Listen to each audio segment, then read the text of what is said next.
男人每天只吃1粒米饭，却活了整整3年。他每天干着宗门内最脏最累的活计，却不会感觉到饥饿与疲累，只因男人捡到一块可以让时间加速的玉佩。等到了晚上，陈平偷偷溜进宗门灵田内。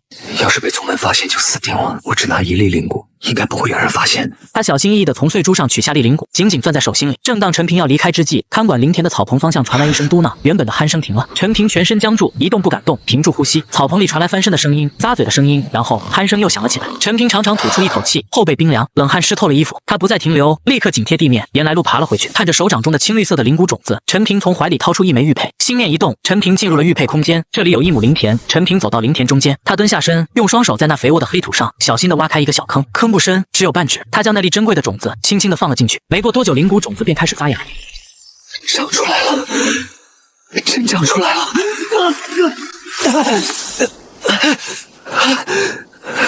看来那地方不能待太久，时间长了脑袋受不了。这大概就是进入那片空间的代价，代价不小，但和那黑土地的神奇比起来，值得。起来，都起来，等死呢！今天喂猪的去西边猪场，手脚都麻利点，误了时辰扒了你们的皮！陈平赶紧爬起来，混在睡眼惺忪的人群里往外走。他和其他几个被点到的仆隶沉默地跟在王管事身后，走向灵兽峰西边那片更显污秽的区域。还没靠近，一股浓烈的混合气味就扑面而来。陈平被分到一把锈迹斑斑、刃口都卷了的破柴刀，还有一个巨大的破背篓。他跟着几个同样面黄肌瘦的仆隶走向猪场外围长满荒草的山坡去割草。割草这活计看着简单，做起来才知道要命。山坡上的野草长得又硬又密，根茎盘结，那把钝刀砍下去，震得虎口发麻，草却只断了几根。他必须弯着腰，用尽全身力气，一下一下的砍割。汗水很快浸透了单薄的破衣，流进眼睛里，又涩又疼，腰背酸痛的像是要断掉。每一次直起身都无比艰难。割了小半篓，背回去倒进巨大的石槽旁。磨蹭什么？这点够塞牙缝吗？再去割！没看见猪都饿得拱蓝了，耽误了灵猪场标，你担得起吗？陈平看着自己被划破的手臂，张了张嘴，终究什么也没说。他默默拿起空背篓和钝刀，转身又走向山坡。一整天就在山坡和猪舍之间来回奔波，劳累了一天。陈平迫切想知道空间内的灵骨怎么样了。进入玉佩空间，只一眼，陈平就愣在了原地。仅仅1天，就从一颗种子长成了半尺高的苗，这速度简直匪夷所思。接下来的日子，陈平依旧是割草喂猪，直到第7天再次进入玉佩空间。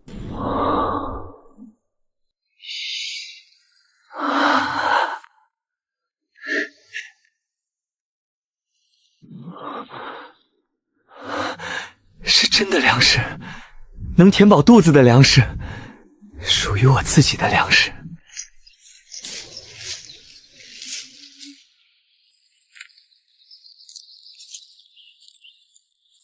1捧、2捧、10捧、20捧，整整6000粒饱满的灵骨。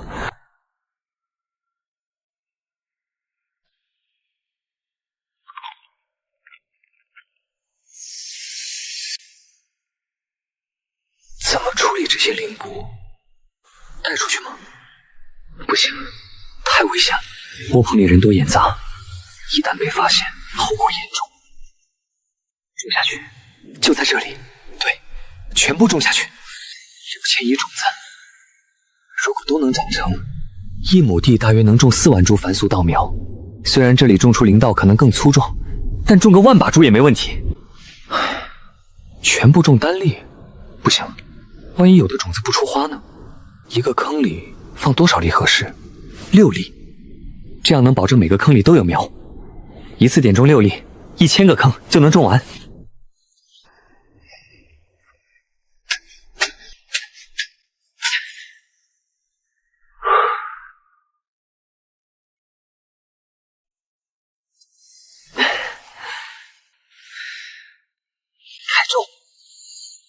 所有人都说我是个苦命人，日复一日的在猪圈里打转，可他们不知道，我心里埋着一个秘密，一个让我即便身在地狱也能仰望星空的秘密。而这个秘密是于我手中那几粒普通的种子，2、3、4，1000个坑，6000粒种子，这是个需要耐心的活儿。7天，只需要再等7天。那片黑土地有了玉佩空间，我就有机会从苦役弟子晋升为宗门长役弟子。只有这样，我才有机会救出自己的父母。3年前，在千里之外发现了一处矿脉，急需人手。矿洞深处危险重重，为了给体弱的儿子搏一个活命机会，哪怕是宗门最底层的苦役，也比在外面饿死或当矿奴强。陈平的父母签下了那张等同于卖身契的生死契约，进了矿洞，用他们的命换了陈平进入青云宗当苦役弟子的资格。当天夜里，陈平看着手中的玉，心念一动。太好了，我成功了！再过几天，6000株嫩芽都会变成成熟的灵骨。收割6000株灵骨，用手去拔，用那根硬木棍去敲太慢，效率太低。我需要镰刀，收割下来的稻穗需要脱粒，用手一粒粒去搓。6000株，那得搓到何时？我需要脱骨的工具，这些工具宗门里就有，只是我一个杂役弟子根本接触不到这些东西。在宗门偷东西，要是被抓到，轻则废掉手脚丢出山门，重则直接打死。但是不偷怎么办？为了得到打鼓所需的工具，陈平偷偷潜入宗门放置农田工具的仓库。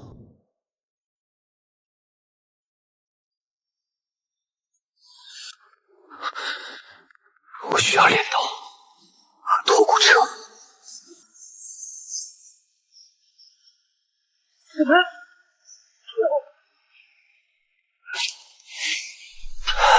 偷出来了。只是这东西越大，对自己的消耗也越大。镰刀有了，脱骨车有了。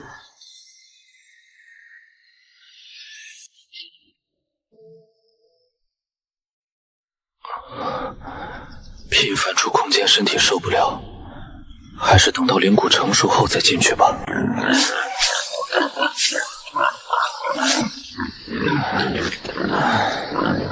第7天，陈平再次进入玉佩空间。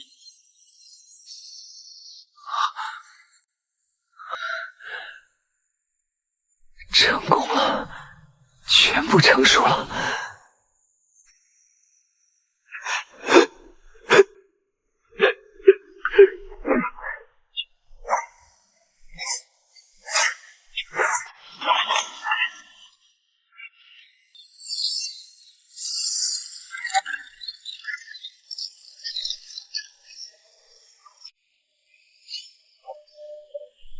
以后也不用为吃的拼命，再也不用忍受饥饿了。这灵米蕴含营养，远非凡俗食物可比。只有身体强壮了，我才有力气完成外面的劳役，节省体力和时间。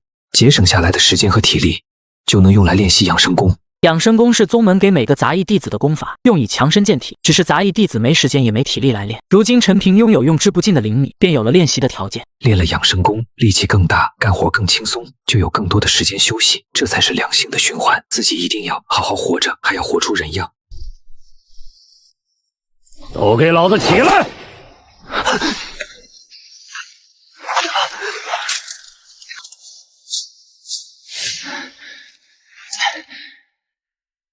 哟，陈瘸子今天能扛半筐了，昨晚偷吃了。抱元手艺，一手丹田，推山探海。随着对养生功的练习，陈平的脚步渐渐变得轻盈，力气也变大了起来。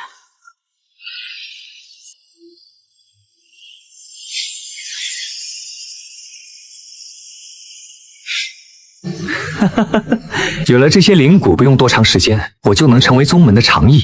这天，陈平刚把猪草拿进猪场，几个总欺负他的壮汉杂役故意把一大桶泔水踢到他面前，把他倒了。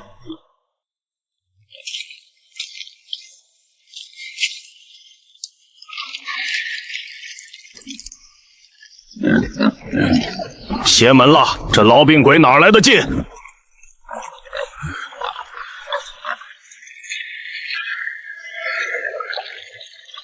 长寿功法果然没有白练，没想到自己的力气能长这么多，这变化太明显，容易招祸，以后得悠着点。长寿功法果然没有白练，没想到自己的力气能长这么多，这变化太明显，容易招祸，以后得悠着点。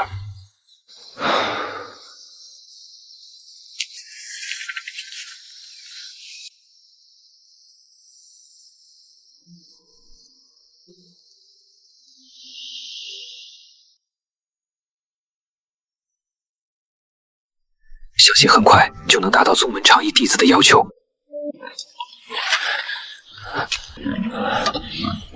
陈平，我看你最近精神头不错嘛，力气也见长。回管事，是您管教的好，小的不敢偷懒。哼，不敢偷懒，我看你是挺勤快。既然这么有劲头，那北坡那片林子边上的猪圈，你去清理干净。北坡，管事，北坡那边听说不太平，有野猪。怕了？你不是力气大吗？搬石碾子都有劲儿，还怕几头畜生？怎么，我使唤不动你了？王管事已经盯上我了，要么是怀疑我偷吃了什么，要么就是纯粹因为我不再像以前那样任人揉捏而心生不满，要把我重新踩下去。小的不敢，现在反抗只会招来更狠的鞭子，甚至可能被当场打死。那就去，天黑之前给我弄干净。要是敢偷懒，或者没弄干净，哼，你知道后果。还愣着干什么？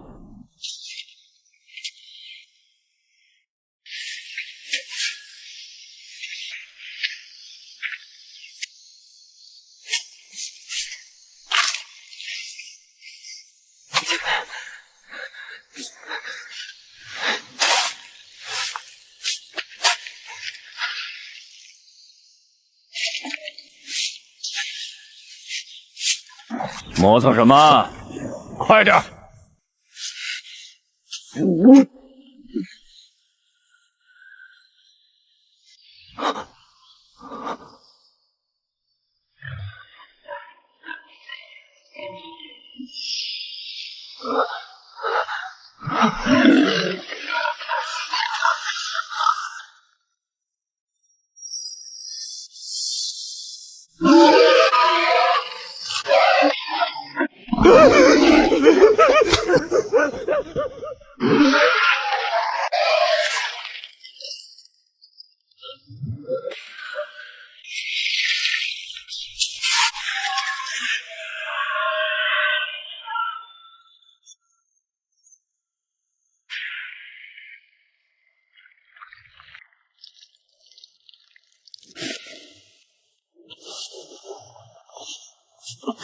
不能让别人知道我击杀了这只野猪。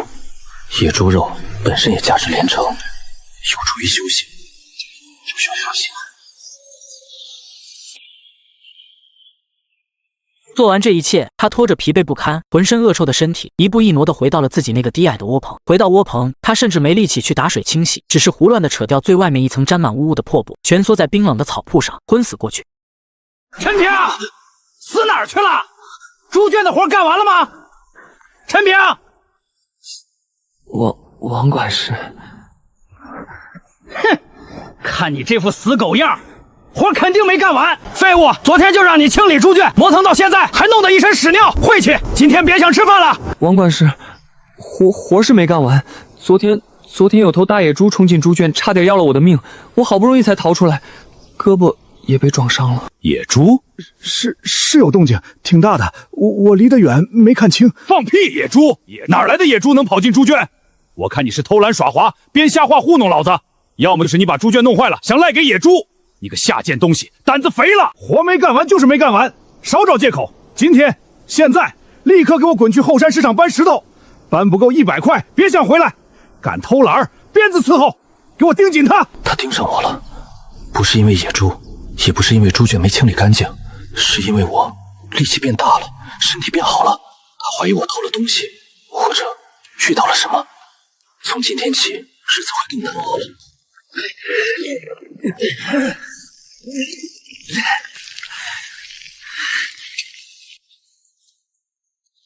晚上回到窝棚，陈平努力平息着自己的愤怒，将这份仇恨放进心底。只有深夜时，监视陈平的带八监工也睡着时，陈平才能获得一丝喘息。拖着疲惫到极点的身体，陈平进入玉佩空间。他扑到那堆灵骨前，像一头饿极了的狼，大口大口地吞咽着生米。断裂的臂骨在灵米持续的滋养下，愈合的速度快了很多。吃完米，他没有立刻休息，而是在这小小的空间里开始练习养生功。只有更强的力量，才能扛住王管事的刁难，才能活下去。日子一天一天过去，陈平骨子里的那股狠劲被王管事的步步紧逼彻底激发了出来。某天深夜，他照例进入玉佩空间吞米练功。练完功，他习惯性的扫了一眼空间角落堆放的东西。不对，野猪被我分解进来已经过去快1个月了，这猪肉怎么还是新鲜的？不会坏？对，玉佩空间里的东西不会腐烂，无论是灵米还是普通的血肉，真是天助我也！如今的气力已经接近长衣弟子测试的要求了。某天下午，陈平正在后山一片陡峭的坡地上清理疯长的荆棘丛，八脸监工照例坐在不远处阴凉的石头上打盹。突然，一阵奇异的波动扫过整个杂役峰。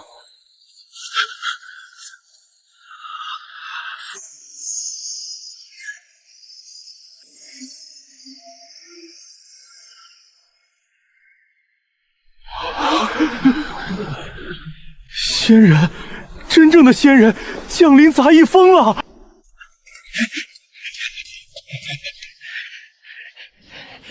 上仙驾临杂役峰，小的有失远迎，罪过罪过。不知上仙有何吩咐？小的王有活，愿为上仙效犬马之劳。吾乃内门执事殿弟子周清，奉长老之命，巡查各峰灵气节点。近月来，宗门监测到杂役峰区域灵气浓度有异常波动，特来查勘。另外，吾需在杂役峰暂住数日，需挑选2名手脚麻利、心思纯净的杂役，就这2人吧。能为上仙效劳，是他们的福分。周上仙，您尽管吩咐。仙人降临，杂役峰这潭死水终于有了波澜。王管事为了讨好仙人，无暇顾及陈平，这也给了陈平更多的时间练习养生功。在灵骨和野猪肉的加持下，陈平修炼日益精进，终于将气力练到了500斤，达到宗门常役弟子的要求。听说了吗？周上仙说，不只是咱们这儿，好像整个宗门的灵气都变稀薄了。真的假的？怪不得上仙查了这么久也没个头绪，原来是大地方出了问题。可不嘛，上仙跟王管事说话时我听见2句，说什么宗门大阵运转有滞色，高层修行师受阻，所以才派人四处巡查节点。唉，这神仙的事儿咱也搞不懂。整个宗门的灵气浓度下降，时间就在自己得到玉佩后的这2个月，这未免也太巧了。此处节点并无明显异常，灵气波动或与宗门大阵整体变化有关。我需回制事殿复命。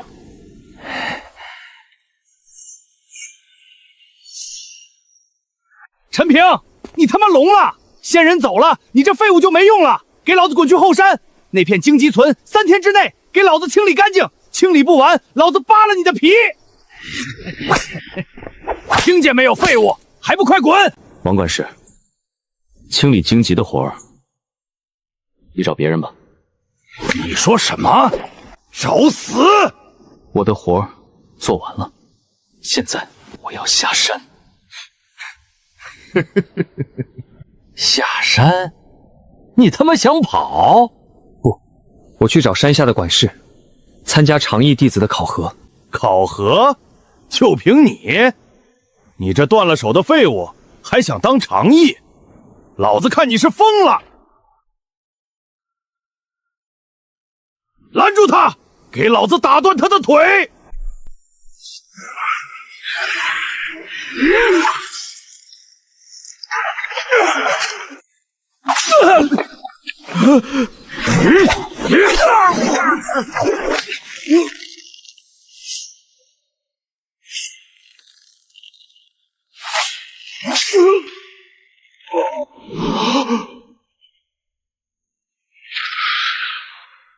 王管事，考核时间有限，我先走了。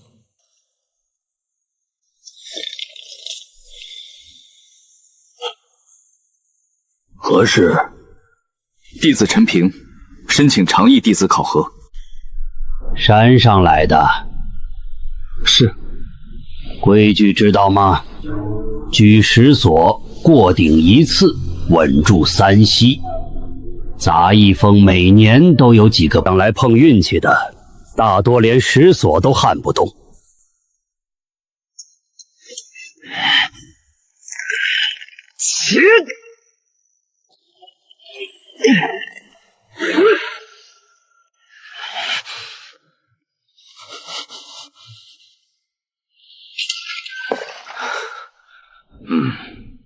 不错。牌子拿好，长役弟子身份牌，长役弟子服。窝棚区西头自己找个空窝棚住，明天卯时到后山石场找李工头李管事报道。谢管事。记住，成了长役，活更重，规矩也更多。新来的，力气看着还行，砸石，把大块石料砸成拳头大小，要均匀。那边是砸好的堆，这边是没砸的。每天5方，申时收工，完不成扣工钱。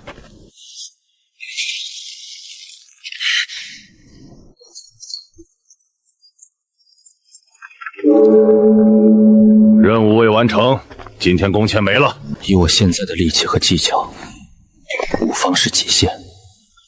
只要适应几天，加上空间里灵米和肉食的补充，我就一定能完成。每天一定要练习5遍养生功，只有如此，自己才有可能继续晋升。还有之前一直针对自己的王管事，一定要让他付出代价。陈平很快就适应了采石场的工作。这天，陈平正抡着锤砸石头，眼角余光瞥见石场入口处，王管事鬼鬼祟祟地闪了进来。王管事，他来这里干什么？陈平，别砸了，收拾你的家伙，去灵矿区报道。那边缺人手，下午就过去。灵矿区有着诡异气息的空气，在那里干活身体会慢慢垮掉，咳血，皮肤溃烂，最后无声无息地死在某个矿洞里，被草席一卷丢出去。那是杂役弟子工作中死亡率最高的地方。是王管事，绝对是这个杂碎。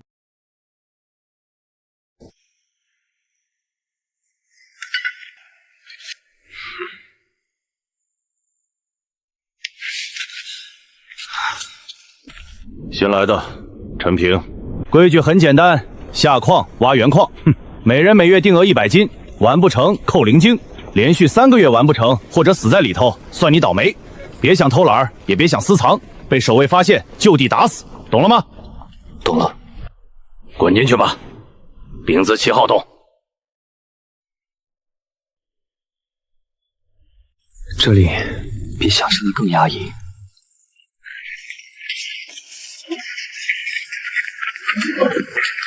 灵矿毒，传闻是真的。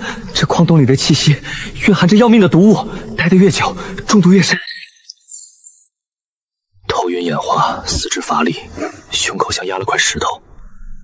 灵米和肉食都无法完全缓解灵矿毒，养生功效果也大打折扣。不行，必须离开这里，否则活不过3个月。这鬼地方，再干2月，老子怕是要渴死在这里。省点力气吧，攒够灵精换出青灵草是正经。说的轻巧，100斤矿，累死累活才换2灵精，一株青灵草要5灵精，2个半月的命啊！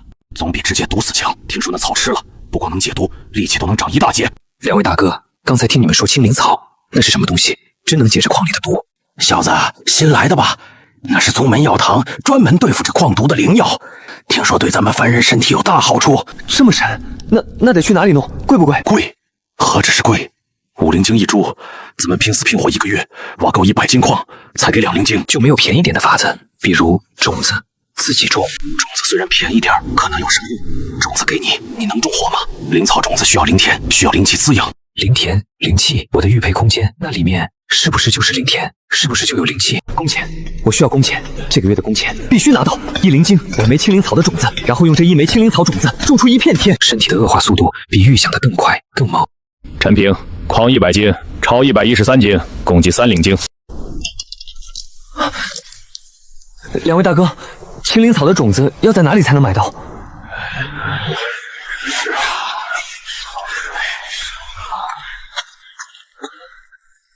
仙师大人，小人想求购青灵草的种子，听说仙师大人这里有。青灵草种子1灵精1粒，凡俗泥土种不活的，你可要想清楚了。小人明白，请仙师赐1粒种子，小人想试试。仙师，小人还想再买2粒。随你吧，死了心也好。种不出来，可别怪我没提醒。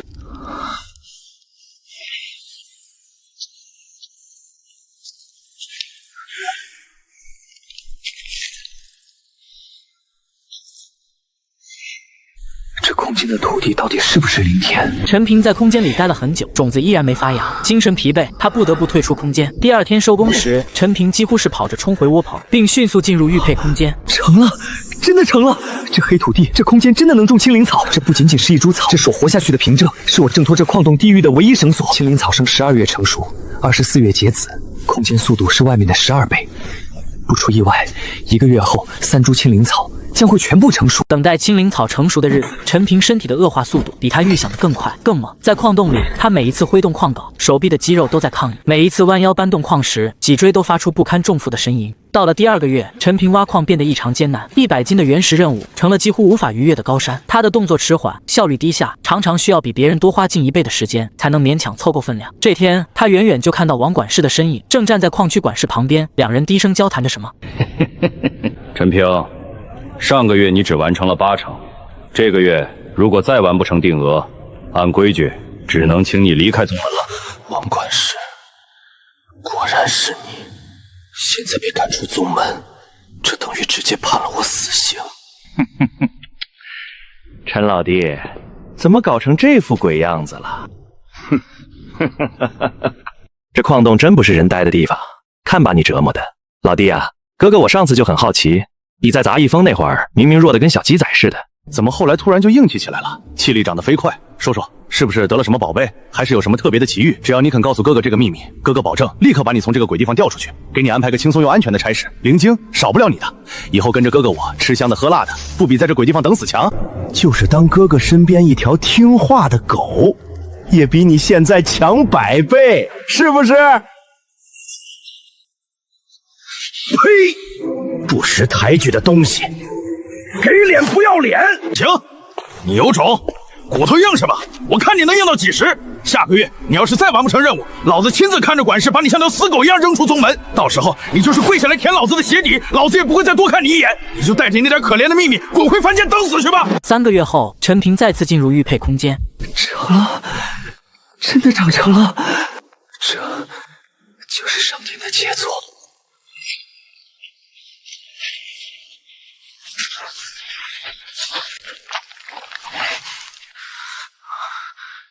怎么回事？难道毫无作用？矿洞里的老哥们儿，他们没有理由骗我。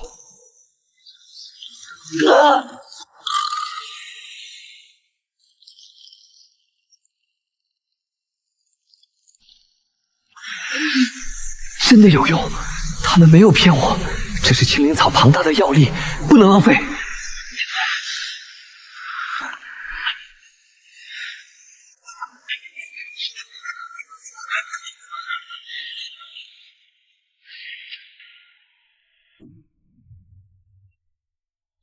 第2天，陈平在空洞挖矿时，突然发现自己竟然能搬动700多斤。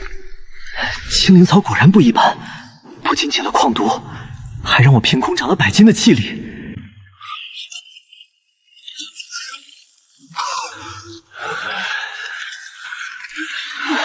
此时绝不能掉以轻心，王管事那条毒蛇还在盯着我。到了月末交任务的日子，陈平佝偻的身体交出自己1个月挖到的灵石，100斤整。这小子上个月还没完成指标，看着随时要断气，这个月居然踩线完成了，回光返照。不行，得跟王管事说一声，免得那个小气鬼在上面说我坏话。刘管事，辛苦辛苦。刚才那痨病鬼陈平，他交了多少？是不是连50斤都没有？100斤，100斤，他挺过来了。秤上看的还能有假？毒入孤荒，走路都打飘，怎么可能刚好挖够100斤？难道他真有什么保命的秘法，或者私藏了灵晶，买了药？哼，看你能撑多久。等你撑不下去，像条狗一样爬过来求老子的时候，老子要连本带利把你的骨头渣子都炸出来。你的机缘终究是老子的。连续1个月的伪装和暗中劳作，新的灵矿毒素又开始在陈平身体里累积。他拿出玉佩进入玉佩空间，这是青灵草药力散尽而结成的种子，47、48，2个峡谷，一共48粒种子，不多不少。陈平将48粒青灵草种子全部种下，然后打起了养生功。为了检测自己这次的气力提升多少，陈平再次回到了石块料场。这次他能稳稳举起700多斤的石头。距离1000斤已经没有多遥远的距离。届时我会参加管事弟子考核，争取成为一名管事。日子在伪装和暗中积蓄力量中悄然划过。这天，一件意想不到的事打破了矿区的死寂。平日里沉默寡言的老矿工张石，突然像疯兽般冲了出来，完全失去了理智。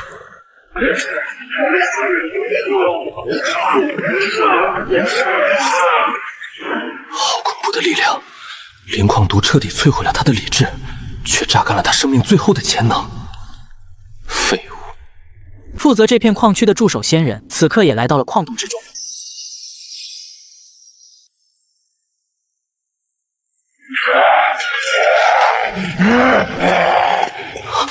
他疯了，竟然去硬碰仙人！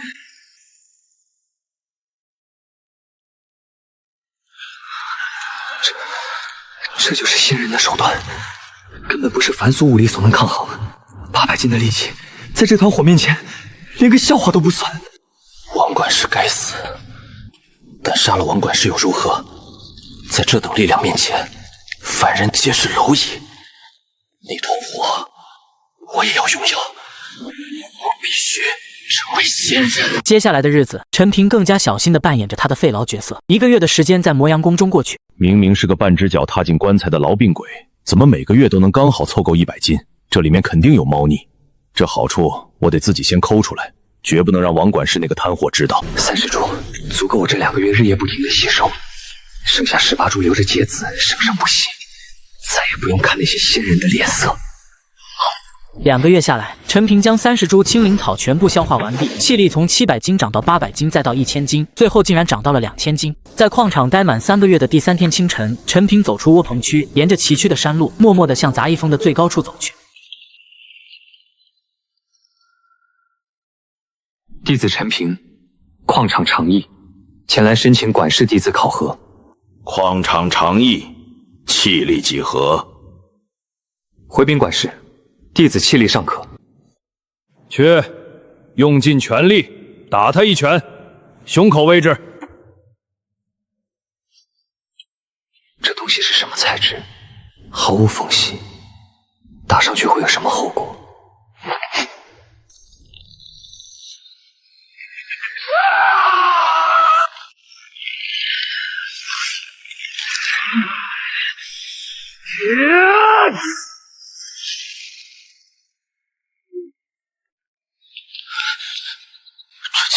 一动不动，难道这等材质连2000斤的力量都无法撼动分毫？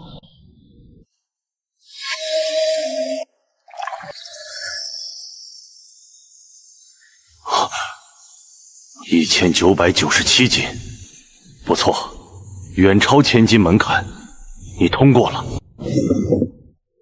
这是你的身份令牌和管事弟子符，自今日起，你便是杂役峰管事弟子，月俸2枚下品灵晶，于每月初5凭此令牌到峰顶库房领取。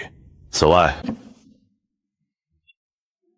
此乃牛力丸，宗门每年发放给管事弟子1枚。 能固本培元，增气力气血，省着点用，效力尚可。2枚灵晶月俸，还有每年1枚能增长气力的丹药，这待遇比在矿场当苦役强了何止100倍。这就是权力和地位带来的资源。谢管事，拿着，这是各处尚缺管事弟子的执事名录，你自己选一处去上任，选好了告诉我。寿兰。 织造坊、灵谷仓、炭窑、净衣房，全都是些苦累脏污的差事，管着10几头几10个杂役，毫无油水可言。百药园，宗门种植灵药的地方，只要有灵脉、有灵土，就有灵药。哪怕只是最普通的种子，种进我的玉佩空间里，这绝对是天大的机会。管事，弟子愿去百药园。 百药园，行，那里清静，活计也精细些，正适合养你那痨病。弟子还有一事不明，恳请管事指点。说，弟子欲要检测灵根，需成为宗门记名弟子，不知这灵根检测需要何等条件？在何处进行？力量只是在凡俗苟活的基础，灵根才是叩开真正仙门的钥匙。条件，哼，检测灵根，简单。去内务堂交5块下品灵石，我给你测。5块下品灵石，不错，5块下品灵石。1块下品灵石可兑100枚下品灵晶，5块便是500灵晶。这根本不是什么条件，这就是一道赤裸裸的天堑。500灵晶是那些高高在上的仙人们给所有底层凡人划下的一道死线，交得起才有资格知道自己有没有仙缘，交不起就一辈子在泥潭里打滚。我拼死拼活1个月才赚2、3块灵晶，500灵晶需要20多年，20多年变数太多，太漫长了。知道了就下去吧，百妖园在后山，自己寻路去。令牌上有禁止，到了地方自有人接应你。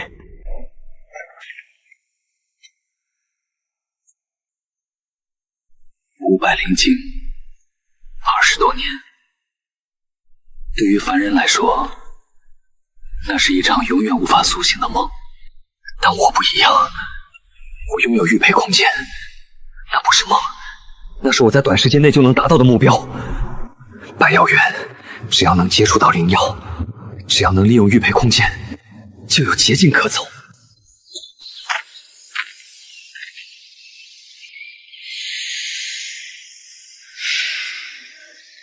这里便是百妖园了，这也将是我真正踏入仙门的起点。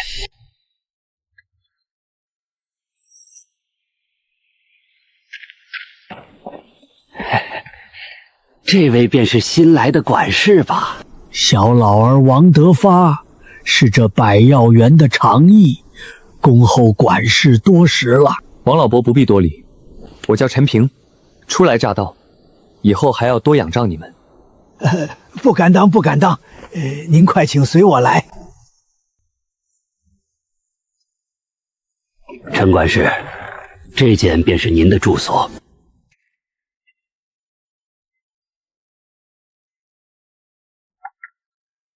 管事，您的8名手下都在园子里忙活，小老儿这就去把他们叫来拜见。不必急于一时，你且先跟我说说园子里的规矩。日常无非是浇水、施肥、除草捉虫，但这活计极其精细。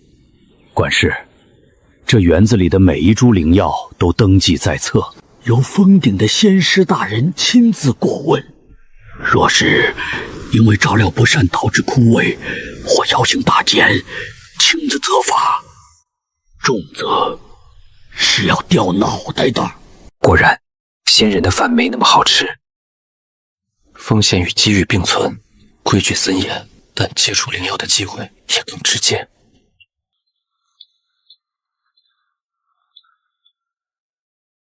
好冷的眼神，他身上有一股不属于这杂役风的危险气息。那位是？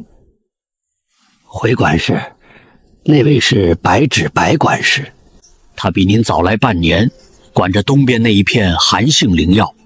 他是封顶直接派下来的，据说有些来历，性子也冷，平日极少与我们说话，只专注于他的药田。封顶直接派下来的，难怪气质如此不同。这样的人背景神秘，实力未知，最好敬而远之。管事，您初来乍到，最紧要的是先熟悉园中所有灵药的种类和习性，万万不可混淆。这是封顶仙师大人赐下的百草图鉴抄本，里面记载了园中现存所有灵药的模样、名称、生长特性、照料要点以及常见病虫害的防治之法。您务必尽快熟记于心。仙缘，这就是我梦寐以求的仙缘。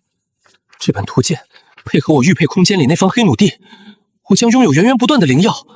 5块下品灵石的门槛简直易如反掌，甚至我能自己服用，强行提升资质。大干一场了。王伯，带我去看看我负责的区域，认认人。是，管事，您这边请。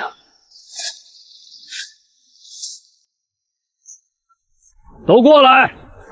这位是新来的陈平，陈管事，以后就由陈管事带着大家照料西园这片药田，都精神点儿。见过陈管事。不必多礼，我叫陈平，以后就在一处做事。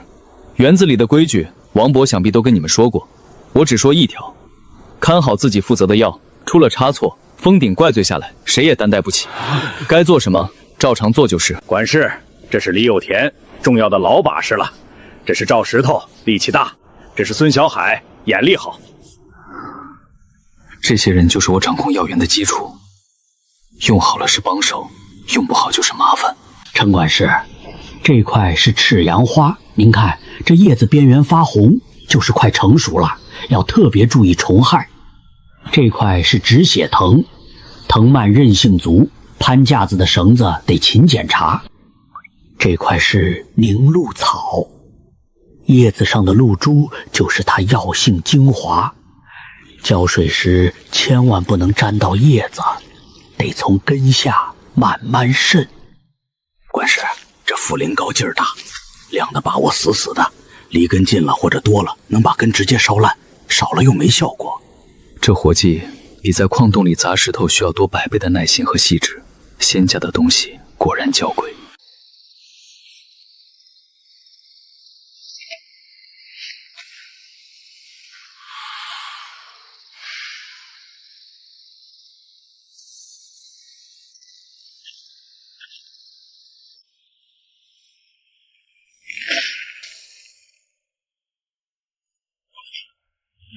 见识了真正的仙家灵药，这些凡俗眼中的极品，也不过是些不入流的杂草罢了。待我在这百药园站稳脚跟，弄到更好的灵药种子，这片土地才会真正展现出它逆天的价值。接下来的日子，陈平的生活极其规律。白天，他在分管的药田区域巡视，手里总拿着《百草图鉴》，一有空就翻看。王伯，这赤阳发招什么虫最厉害？回管事，最烦人的是火蚜虫，红头黑背，专吸弄叶汁水，得用烟叶泡的水喷。那寒星草呢？我看书上说虫害罕见。是少见，但去年闹过一次双蛾，白晃晃的虫子藏在叶子背面啃叶脉，那玩意儿怕热，得用手一条条捉，麻烦得很。1个月了，封顶的仙师每月初才来巡视一次。像止血藤、凝露草这种量大且低级的灵药，只要不是关键部位受损，根本无人察觉。时机成熟了。这根藤长得不错，看这颜色，药性应该积累的足了吧？回管事，这根是老藤了。这种深棕色的老藤皮是炼制上品回血丹的主料，封顶那边很看重。不过这藤蔓长得太密，通风不好。你看这里，这里是不是有点发霉的迹象？哎呀，这好像是师傅病的前兆，得赶紧处理。要是蔓延开，仙师怪罪下来。别慌，把染病这段切掉就行。你去工具房找点干净的草木灰来，一会儿切口处撒上封死，切口必须平整。是，我这就去拿。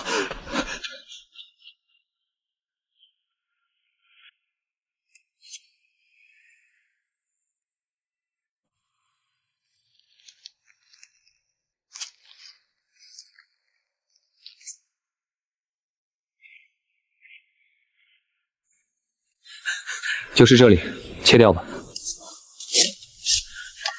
多谢管事提醒，不然小人的脑袋就保不住了。以后多留心。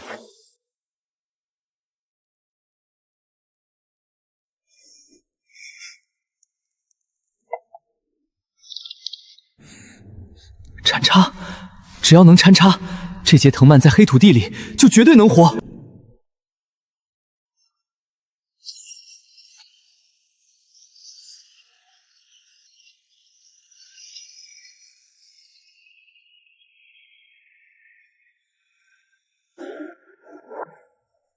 活下去，只要能活，这块地就是我的无尽宝库。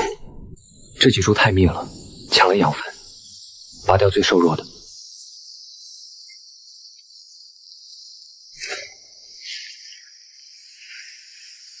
这土板结了，得松一松透气，切记不可伤了主根。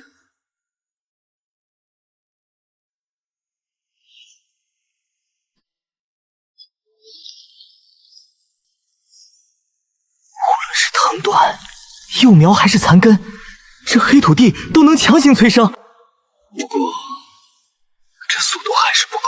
如果再加上真正的灵泉水呢？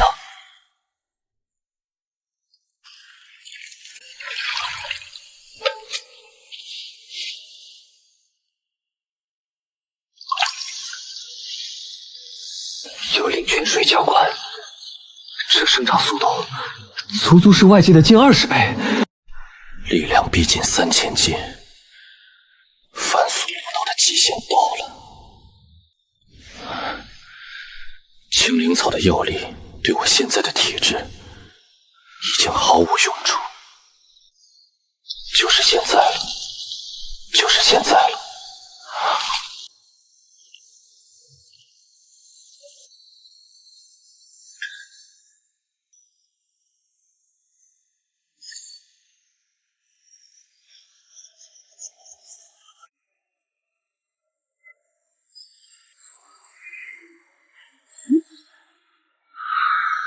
平静，松动了，这就是真正的仙家灵药。一片叶子比得上百株青灵草。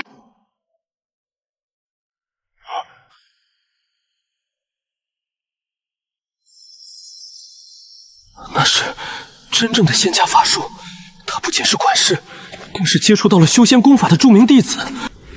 是那株病草上掉落的残叶，白天靠近查看时，机缘巧合落进了我的衣襟。如果这片叶子能活，那我便有了直通仙道的通天梯。每日回到石屋，除了雷打不动的演练养生功，就是查看空间里这些宝贝的状态。凝露草长势最好，被赤阳花的根须也长成了一株小小的，顶着2片微红嫩叶的幼苗。最后，他才将目光投向那片寒星草残叶。活了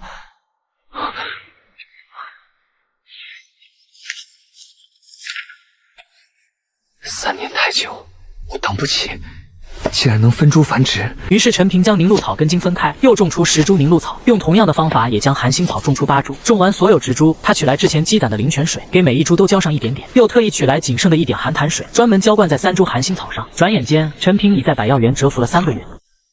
没用，凝露草的药力对现在的我来说，已经和白水无异，身体的锤炼走到了死胡同。如今凝露草已经对我失去作用，是时候换成灵石了。陈平开始打听如何将灵草换成灵石的消息，可惜普通长医们根本接触不到这种秘辛。于是陈平想到了白芷管事。王伯，你在园子里待得久，对白芷白管事了解多少？比如喜好？白管事啊，看着冷冰冰的。哦，对了，他好像挺爱吃甜的，好几次我见他吃糕点。修仙者辟谷，却依然保留着对凡俗甜食的口腹之欲，这就是突破口。陈平开始每天带一些自己做的点心，分给手下负责要甜的长医们。香甜的点心很快俘获了这些终日劳作的汉子们。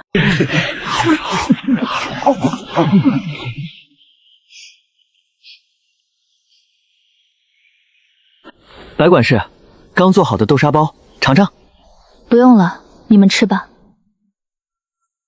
防备心很重，没关系，熬赢最需要的就是耐心。今天试了蒸糕，还算松软。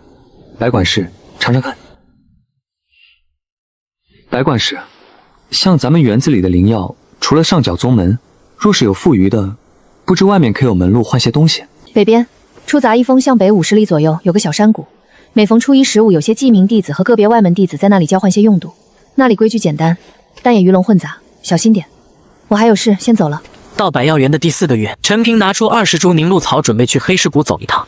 50里雪路，以我现在的气气，半个时辰便可狂奔赶到，但绝不能引人注目。 50灵晶，不能再少了。10年份，药力都快散尽了。这张清神符，换3株风灵草。风灵草没有，凝露草行不行？凝露草，药力太温和。2株凝露草，1块灵石。 2株换1块灵石，1株50灵晶。 上好的凝露草要吗？凝露草有多少？20株，刚采下不久。看看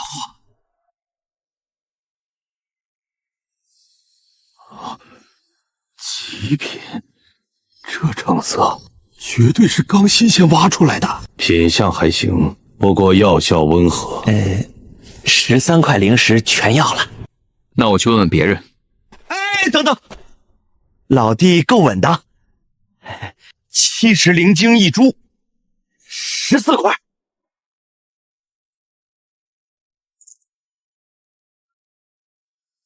灵石，修仙界的硬通货。老弟以后有好货来找我。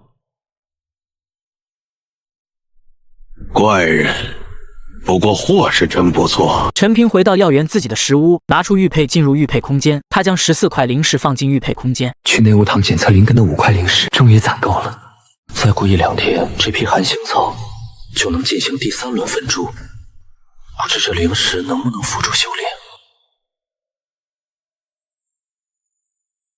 终究是仙家之物，凡俗手段难以撬动。陈平心中暗叹，准备将灵石收起，无意中手指触碰到胸前那枚温润玉佩，一道微弱的白光闪过，快得如同错觉。陈平只觉得掌心一空，灵石不见了。陈平低头寻找，也找不到那枚灵石。此时他注意到空间边缘种植的几株寒星草，寒星草与边缘的缝隙宽了一点点，难道这灵石能扩张空间的范围？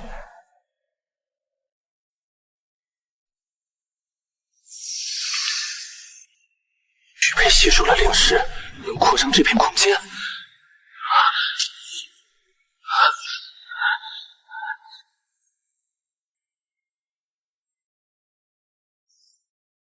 停下，必须停下！测灵根5枚，备用1枚，这是底线，绝不能为了眼前的蝇头小利，断了叩开仙门的根本。玉佩吸收灵石，扩张空间。空间种出更多的灵药，灵药再换成灵石，这是一个完美的良性循环，一个无限美好的新世界。4个月的蛰伏，成百上千次的枯燥分株与黑市交易，这敲门砖我终于筑成了，是时候去测试灵根了。陈平，百药园的出什么事了？可是灵药有损？回禀管事，百药园无事，灵药长势坎坷。无事？那你来此作甚？弟子想检测灵根。上次不是和你说过了？你以为这是什么地方？杂役弟子检测灵根，不是靠张嘴说就行。5块下品灵石，没有灵石，说破天也没用。这小子是怎么弄到的？难道是走了什么歪门邪道？算了，等以后再慢慢查这灵石的来历。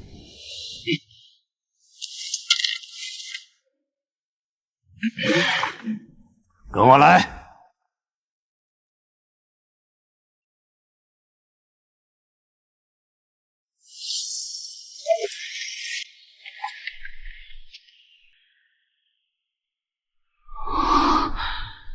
这就是仙人待的地方。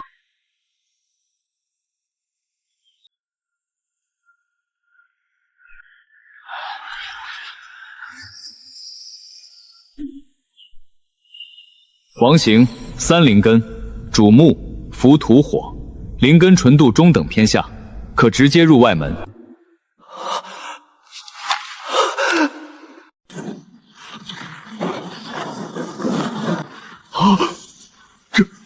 这是极品巨灵根。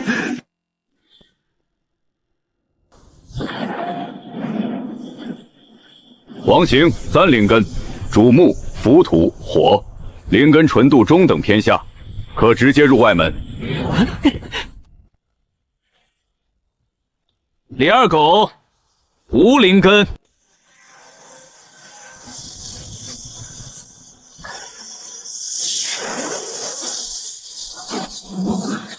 孙秀秀4灵根，金木水土，驳杂微弱，暂留身份。钱多金木水火土5行废灵根，暂留身份。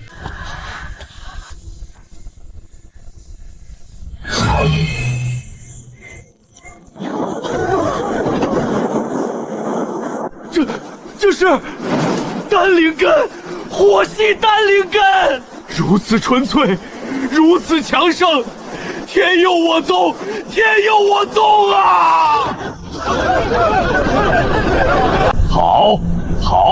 好一个丹火灵根！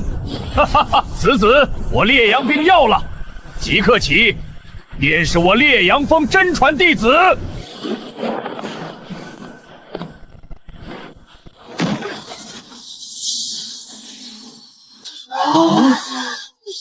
好了，下一个。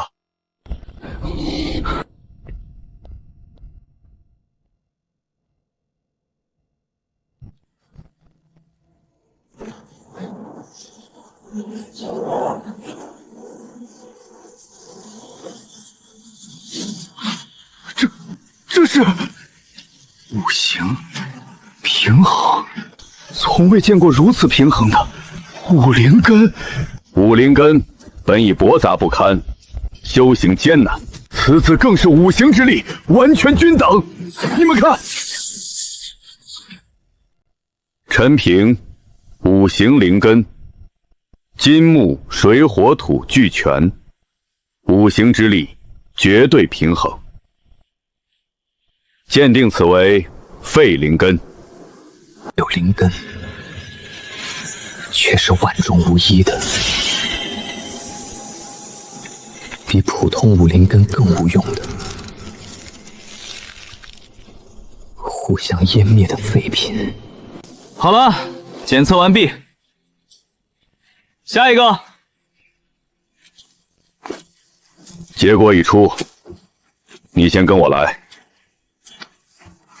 领取宗门发送的基础功法，百药园那边你继续做管事，不得懈怠。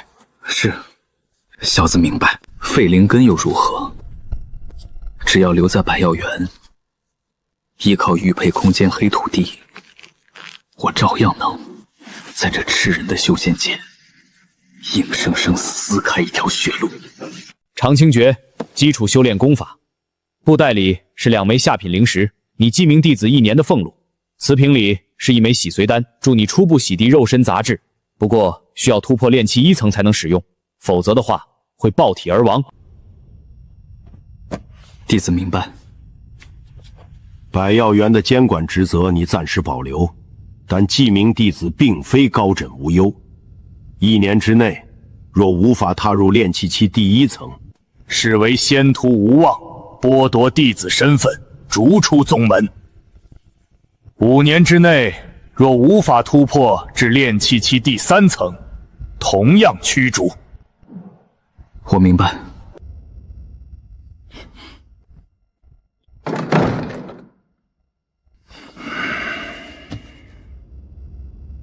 来人，去查那个叫陈平的原百药园杂役，我要知道他所有的身世背景，在凡俗间是做什么的，这4个月接触过什么人，做过什么事，都给我查清楚。是，师兄。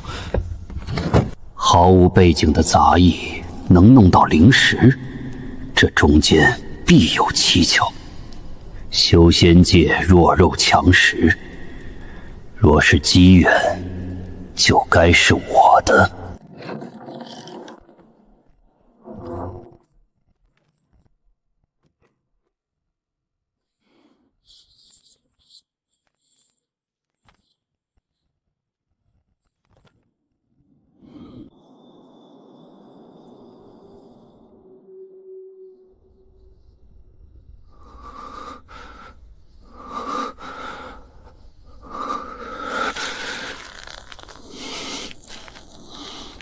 静心、凝神、引气，一夜枯坐，除了腿麻，什么也没有。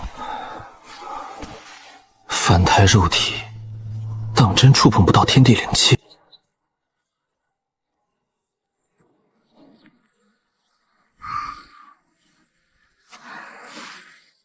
白管事，你昨日去了执事厅，检测了灵根。你有灵根？是。恭喜你成为记名弟子。多谢，白管事。我尝试引气入体1夜，毫无所获，不知当初可有什么诀窍？灵气无形，强求不得。你越是焦躁，心神越乱，毫无背景却稳得住心性。引气入体本就是去无存精，熬的就是心气。去水边坐坐，听水声，观落叶，心静了，气自会寻窍而入。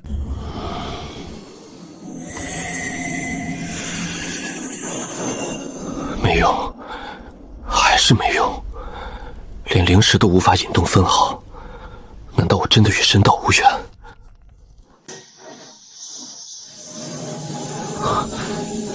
成熟了，这株母本终于成熟了。常规方法已是死路，这或许是我唯一的希望。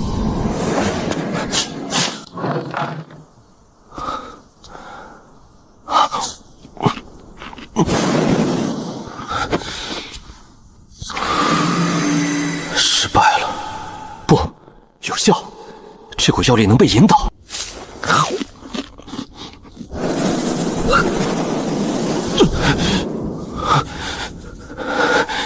既然有效，那就赌上一切。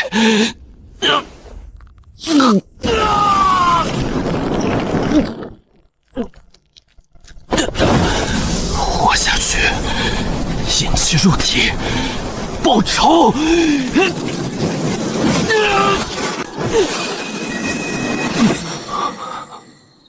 这是气。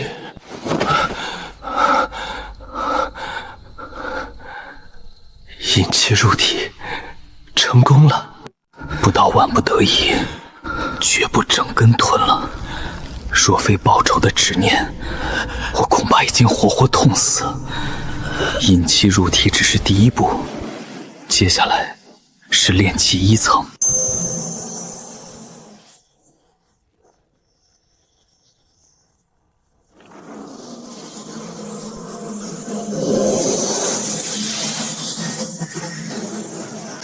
这就是灵气。按照这种速度，想要积蓄到足以冲击第一个灵兄的灵气，恐怕需要几年。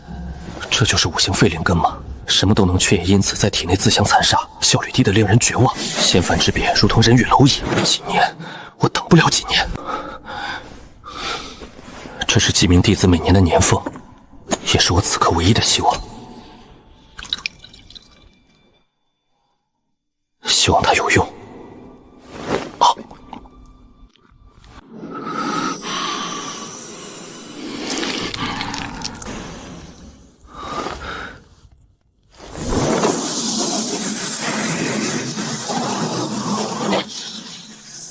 有用，真的有用！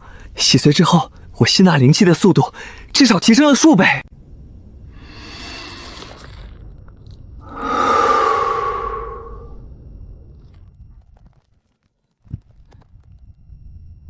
果然，修炼一道还是得依靠丹药。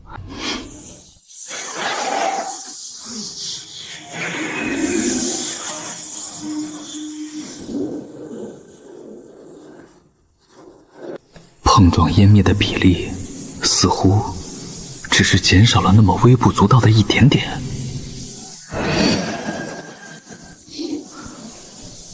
效率只提升了大约30%。30%，这意味着我冲击炼气1层所需的时间依旧需要2、3年，甚至更长。几年，我等不了。既然依靠自己这废灵根资质，修炼起来难度如此之大，那就想方设法弄来大量的丹药。黑土地里还有这200株凝露草，199株寒星草，这些都是我的财富。时机成熟，我完全可以拿这2种灵药换取大量的丹药供自己修炼。或者说，有没有一种可能，我自己能够成为一名炼丹师，自己炼制丹药，这才是更好的选择。这里的灵草需要每日3次浇水，不可断。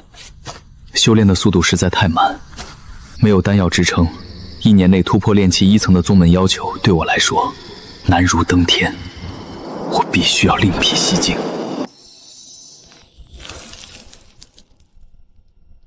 灵石耗尽，修炼之路再次中断。1年之期，就像悬在头顶的冰冷铡刀，随时都会落下。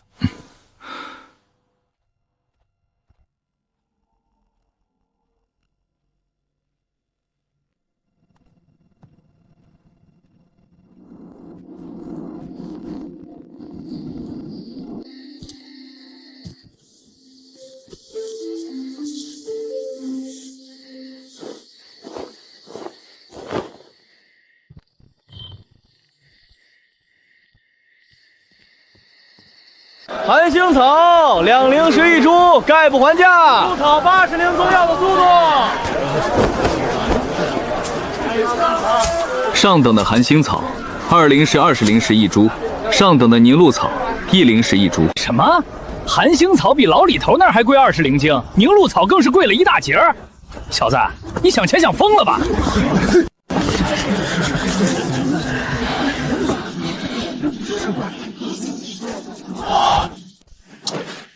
这品相确实比老李头那摊上的强不少。道友，含星草2灵石20，我要5株；凝露草也给我来5株，含星草给我留3株。凝露草剩下给我抢了！64枚，足够了。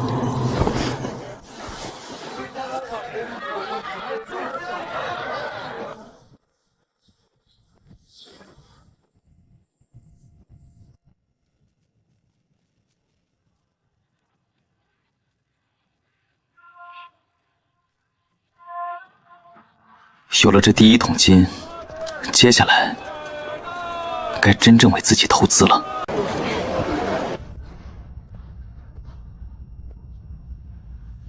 掌柜的，洗髓丹怎么卖？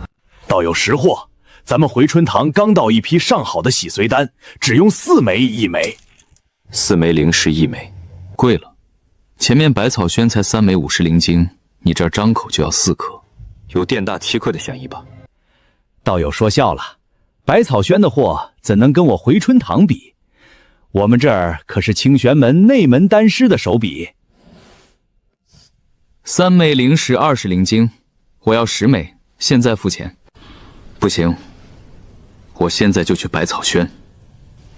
哎，罢了，就当交个朋友。3灵石20灵晶10枚，32枚灵石，亏本卖了。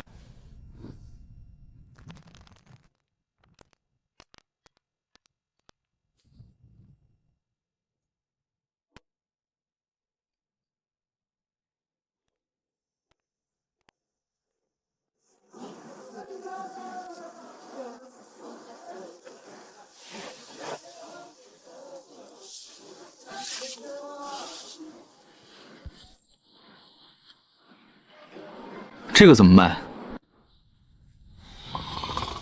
？10灵石不二价，5灵石，8灵石，最后可有张单方呢。6灵石，拿走。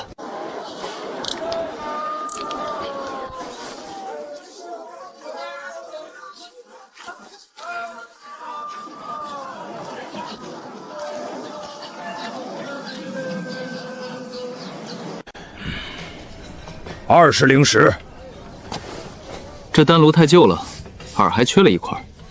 15灵石，我帮你带走。18枚灵石，少一个子儿都不行。这可是正经的炼丹炉。前面巷子口老吴那摊上，新的黄铜小炉也就20出头，我还不如买个新的。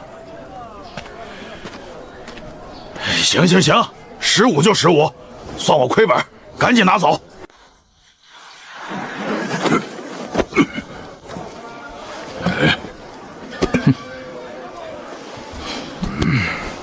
这小子出手倒是阔绰。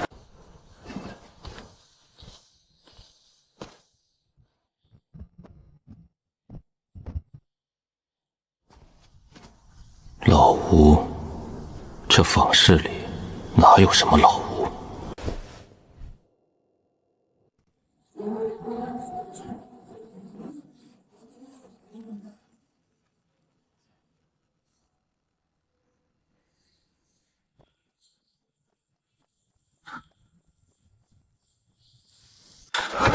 ？2次平安往返坊市，固然有我步步为营，但更多的是运气。运气这东西，虚无缥缈，总有耗尽的时候。到那时，死无葬身之地，绝非虚言。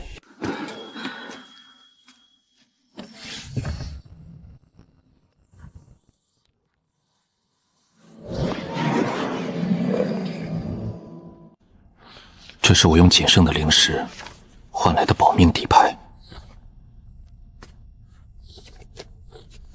可这些终究是消耗品，无法从根本上解决我的困境。此行最大的收获，并非价值不菲的丹药或丹骨，而是这本不起眼的残卷。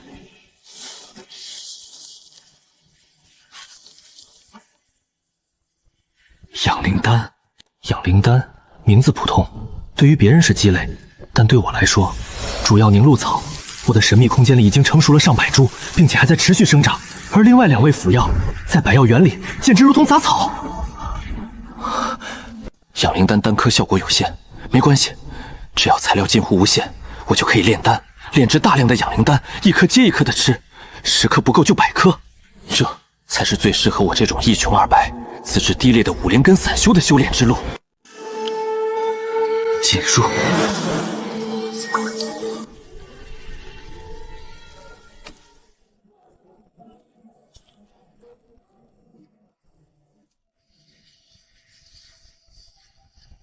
等它们都长成熟了，我就可以炼制养灵丹了。王伯，坐。陈管事，您找我？王伯，你在园子里时间长，经验丰富。我最近修炼遇到了阻碍，需要更多时间进修。这园子里日常的巡查、记录、安排伙计们干活这些事儿，我想暂时托付给你。管事，这怎么使的？我不敢，我哪懂这些？王伯不必推辞，园子里的事你比谁都熟，遇到实在拿不准的，比如上报的损耗突然增大，或者发现严重的病害，你再告诉我，我会每周固定出来查看一次。王伯，你年岁大了，这个或许用得上。另外，这个月起，你的月历灵晶每月多1块，我来发你。管事，我一定尽心尽力，绝不让您失望。园子里的活计，您放心，我保证看好。我相信王伯。明天开始，巡查技术本和杂役的排班册就放你那儿。记住，遇大事莫自作主张，及时报我。丹药不能频繁使用，否则单独淤积会堵塞经络，甚至要了性命。大半个月只敢服用3枚，效果远没有我想象的好。武灵根的资质，如同一个巨大的漏斗，再精纯的药力，最终能沉淀下来的实不足易。修炼之路，道阻且长。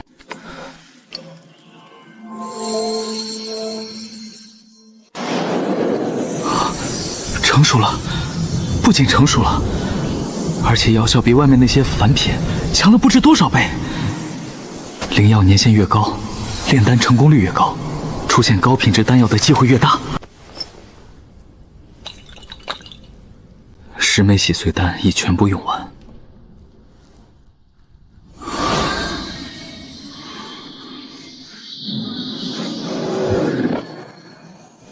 身负5行废灵根，靠苦修是死路一条。炼丹，用这片黑土地炼制出无穷无尽的丹药，这才是我唯一的破局之计。炼丹材料齐备，丹书研读了无数遍，是时候动手尝试了。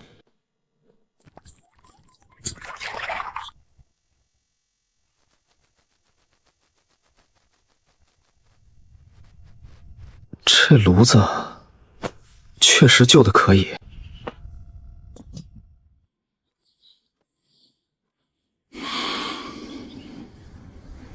第一步，引火。没有先图说的地火，只能用最原始的办法——木炭取火。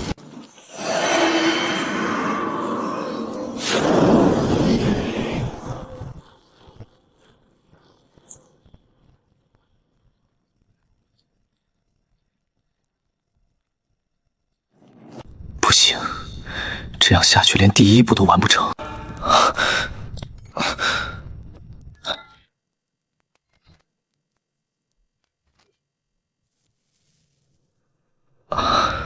这种办法虽笨，效率低下，但至少可行。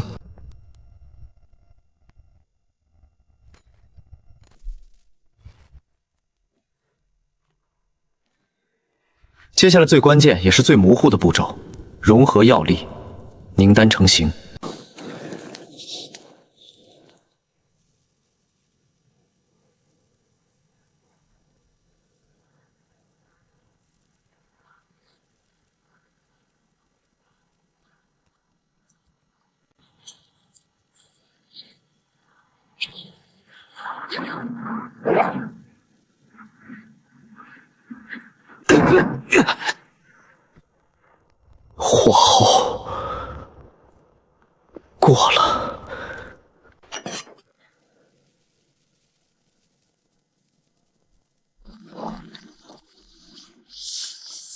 第一次炼丹失败了。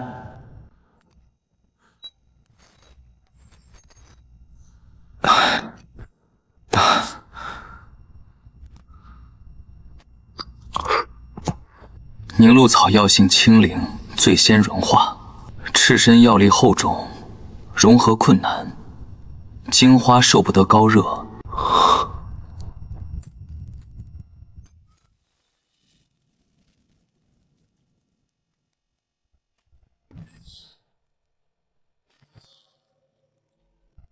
失败的黑烟或许还会升起，但那又如何？生来倔强，这可是我一生中最珍贵的宝贝。整整90天，像个被钉在丹炉前的囚徒。第100炉，第100次失败。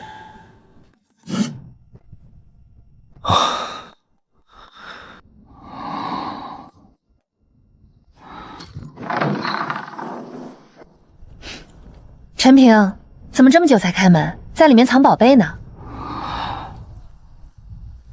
没什么，方才在打坐，有些入神了。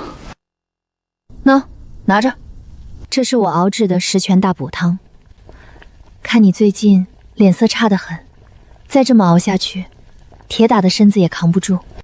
你多注意歇歇，别总是一个人闷着。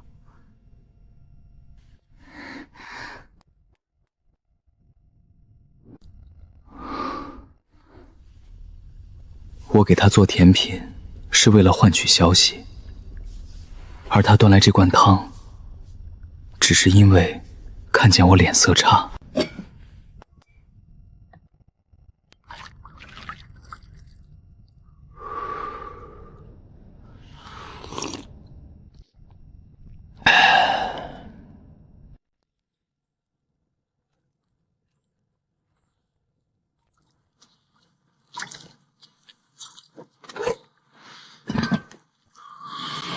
关键的时刻到了，融合药力，凝丹成型。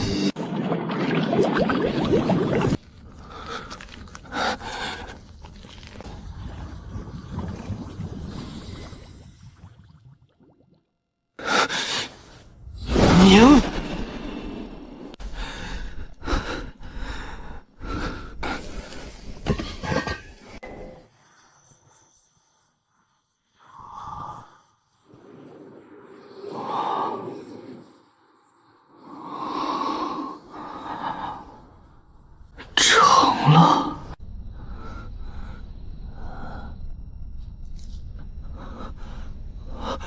是真的，不是废炭，不是废渣，是真正的成型的丹药。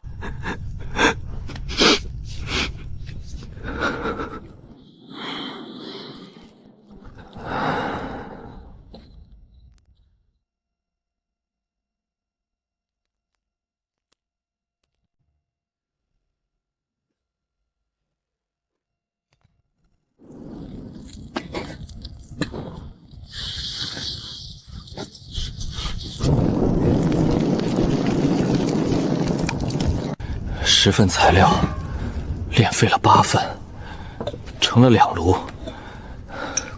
得丹10粒，这微不足道的10粒丹药，是我陈平踏碎这废根绝境的基石。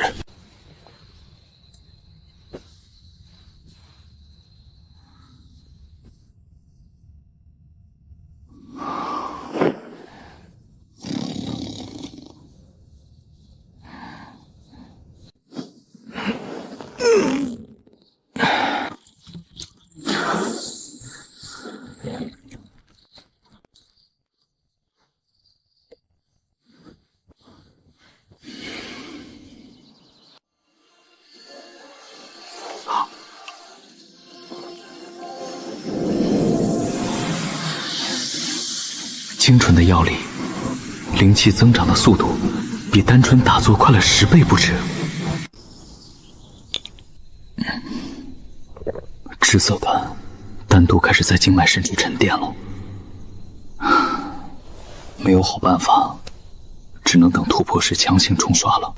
9枚养灵丹彻底炼化，丹田灵气团已凝实如牙签大小，炼气1层的大门就在眼前。命门穴，给我破！壁垒太坚固，反震之力差点震碎经脉。那就换个法子，重刷法。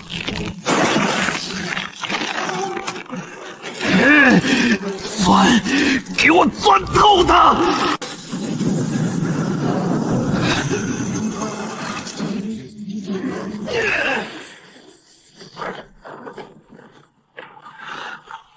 给我破！督脉贯通，气海扩张，连淤积的丹毒也被这股突破的洪流彻底洗刷干净。半年，从测灵碑前的废灵根到如今的炼气1层，我陈平终于在这修仙界站稳了脚跟。花了3天时间，总算是稳固住炼气1层的修为，不会倒退了。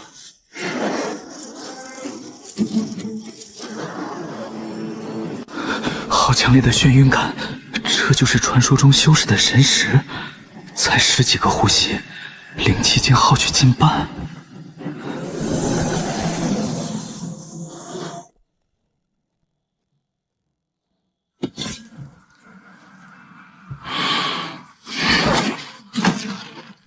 近4000斤的纯粹肉身之力，足以开碑裂石，但还毁不掉这凡铁。这就是修士的力量，灵气加持下的破坏力。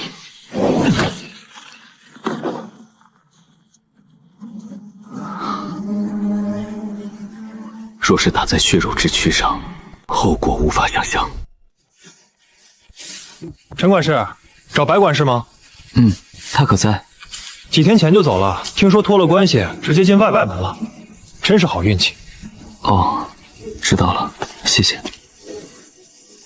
连当面道谢的机会都没有，仙途之上聚散无常。白芷，愿你仙路坦荡。传说中那些惊天动地的法宝，能引入修士丹田，这玉佩如此神奇，会不会也可以？进，成了！最大的秘密，再也不用担心被人发现了。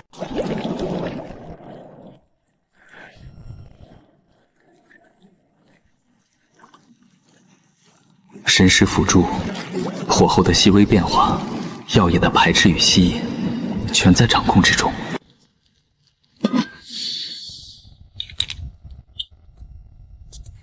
近1年了，过了这个年，宗门执事就会来查验修为。炼气1层是底线，达不到卷铺盖走人。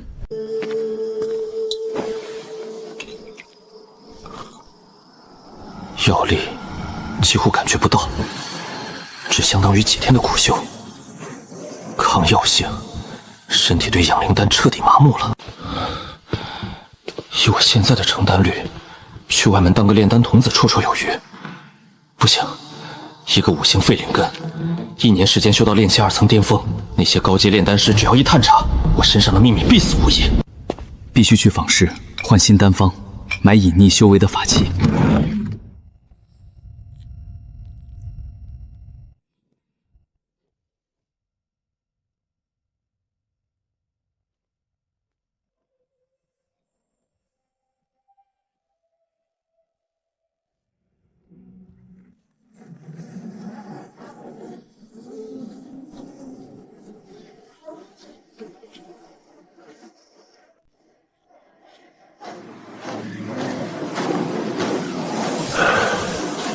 灵气护体，风雪不侵，仙家手段果然非凡人可及。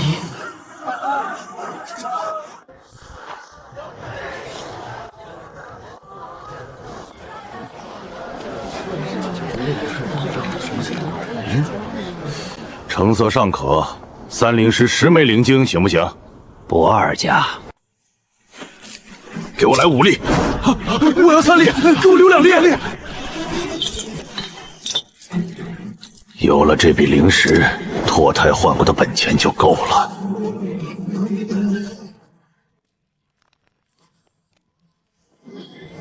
好嘞，品色差无妨，只要种进玉佩空间，便能重获生机。好钢必须用在刀刃上。10张火球符，2张土遁符，一面青木盾，1把玄铁剑。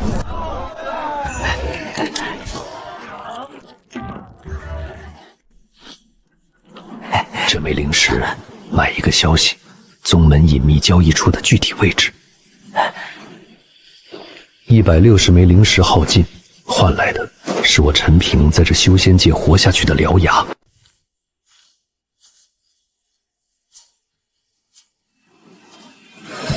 自从到了炼气1层后，这玉佩简直是天然的杀具利器，心念一动，随取随用。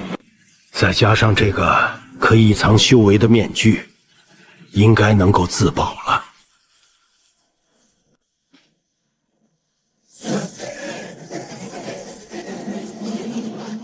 3个，1个炼气3层，2个炼气2层，灵气驳杂不堪，连青云宗外门垫底弟子都不如。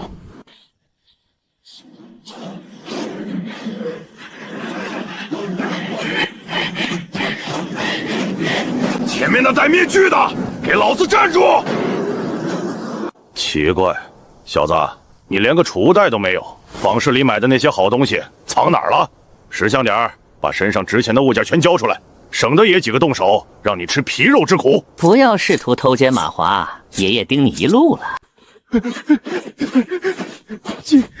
几位大哥，行行好，小的就这点家当，是给上面公子跑腿才买的，交出去，小的没法交代啊。最后给你一次机会，东西交出来，留你一条命，不然别动手，我全交。哼，算你识相，动作快点。人呢？惊不惊喜？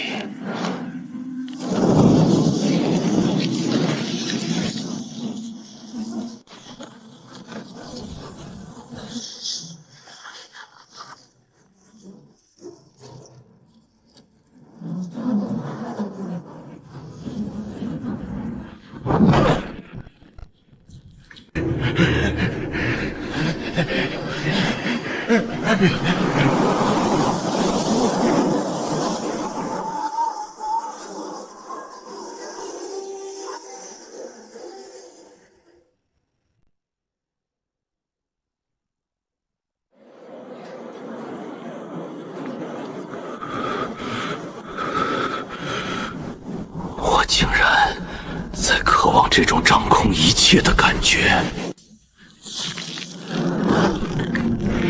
给老大报仇！2个炼气2层，既然已经惊动了，那就一个不留。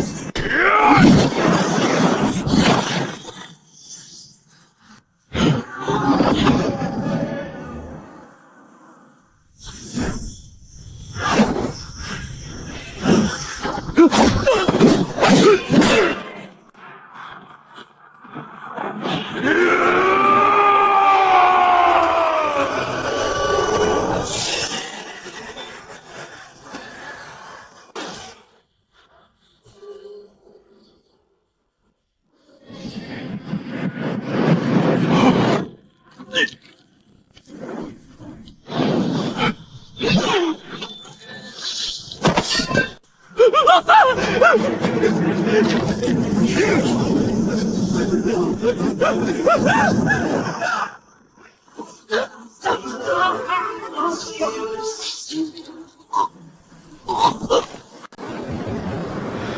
现在不是探究心魔的时候，必须立刻清理痕迹。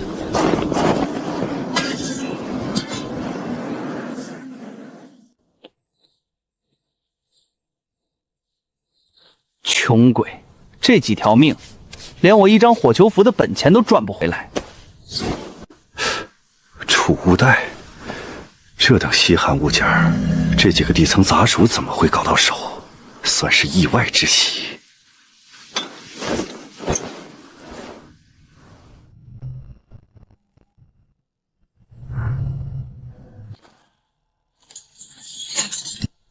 这面具不仅有隐藏修为的作用，还自带3种变化形象，这次果然是捡到宝了。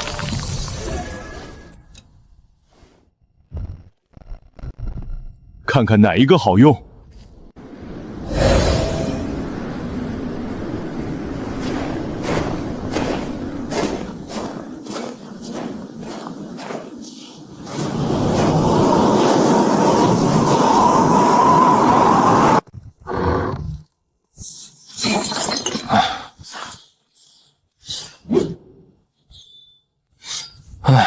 风险极大，收益却全是些破烂。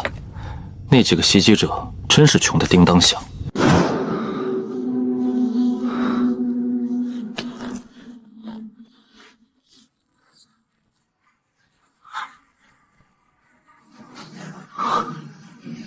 血灵阵盘。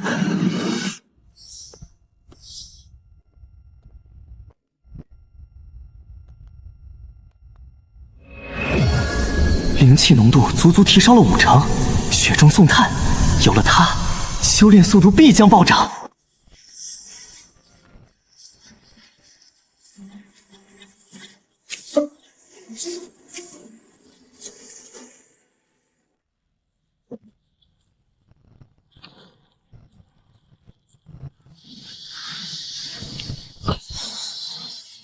50份药材，承担83枚。这5天的命没白拼。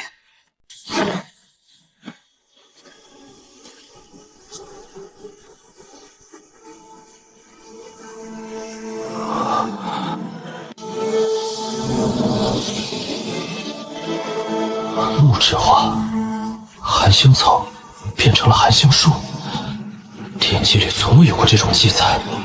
只要它不死，就能源源不断的提供10年份的药液。这预备空间竟然能促使灵药发生变异，彻底打破生死循环。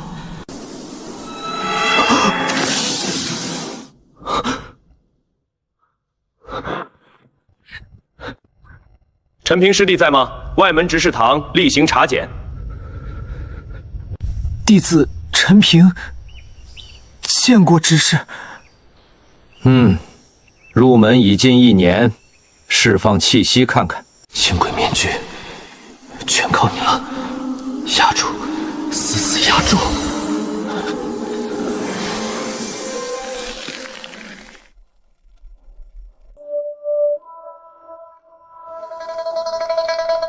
炼气1层，气息虚浮，能在1年内引气入体，算你勉强及格，切勿懈怠。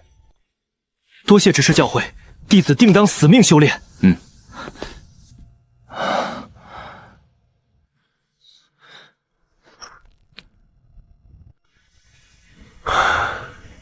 原籍小石村，凡俗农户，毫无背景的泥腿子。刚来时病恹恹，去了矿洞那种没了个把人都正常的地方，不但没折进去，反而力气暴增，撞了大运，调去百药园。现在居然突破了炼气1层，5行废灵根，1年炼气1层，绝对是走了天大的仙缘，能让凡人脱胎换骨的宝物。匹夫无罪，怀璧其罪。一个毫无背景的小杂役，也配得找个极其合理的意外，让他彻底消失。虽然轻轨面具能掩盖身上的气息，但以我的资质，炼气1层仍可能会被别人怀疑。眼下只有提升自己的实力，方有自保之力。我需要大量的吸髓丹和聚灵丹来为我接下来冲击炼气3层做辅助。虽然这2味丹药的炼制比养灵丹难上100倍，但用不完的药材和聚灵盘灵气的提纯，我相信我一定能行。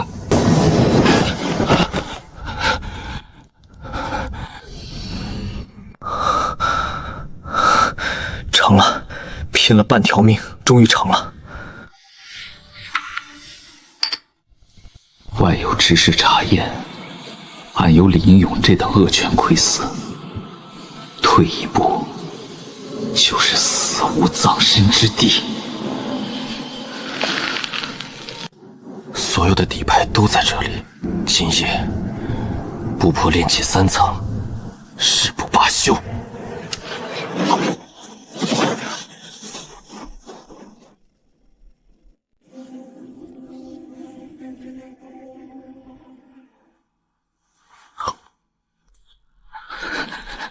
好霸道的药力，如同强力磨盘一样，在疯狂挤压灵力。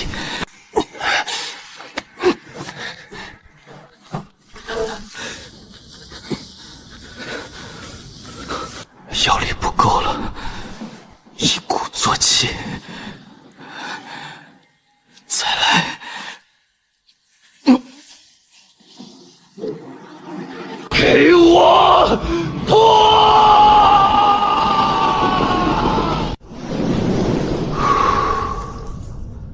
！3血连通，气海翻倍，炼气3层，成了。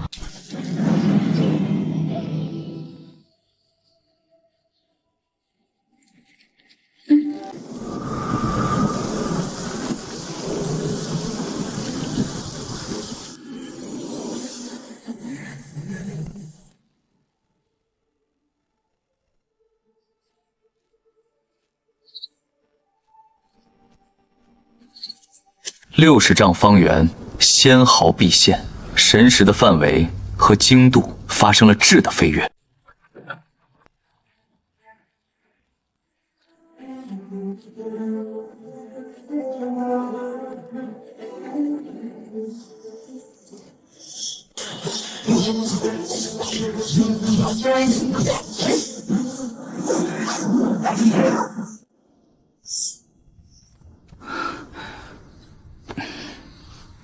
神识略有疲惫，但灵力远未见底。这等续航，炼气2层是想都不敢想。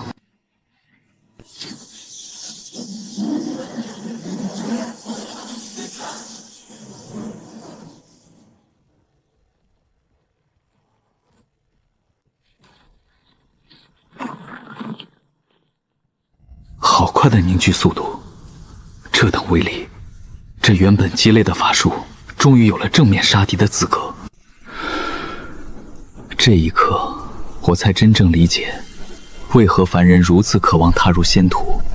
这种掌控自身命运的感觉，确实令人沉醉。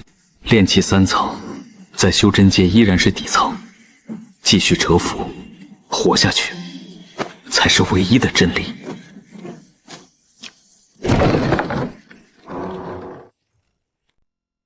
2年时间，如今我已是炼气6层，空间里的寒星草和巨灵草竟都长成了树，药效更是外界的几10倍。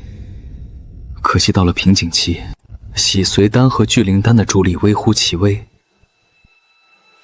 储物袋里还有50多枚巨灵丹，得去趟隐秘坊室，寻找更高阶的丹方了。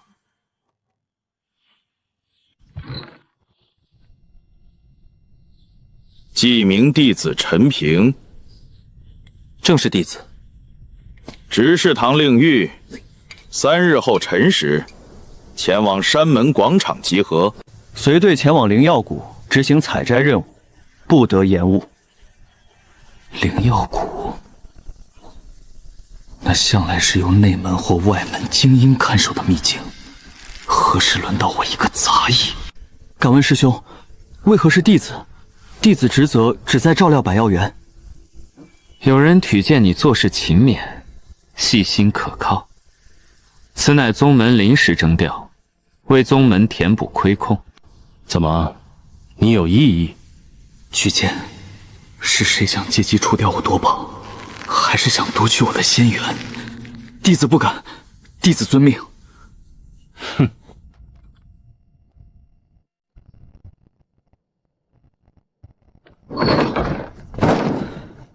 想除掉我夺宝，想夺我的仙缘，那就看谁先送谁上路。此处应该就上次打听得知的宗门内神秘黑市，千鬼面具能够变化容颜，隐藏修为，完全不用担心自己暴露。来到鬼市，陈平先是将剩下的50枚巨灵丹换成500枚下品灵石，然后到福禄区购得20张爆裂火球符，10张一阶上品金刚符。购买符箓之后，他又转进一家专做法器生意的店铺千断阁，将自己的铁剑折价换了一柄一阶中品清风剑。有此利器，发挥出炼气6层的实力，应该不成问题。最后，他在一个专卖杂项功法御简的摊位上驻足。傀儡出解，多一分底牌，就多一分活命的机会。30灵石，不讲。哎，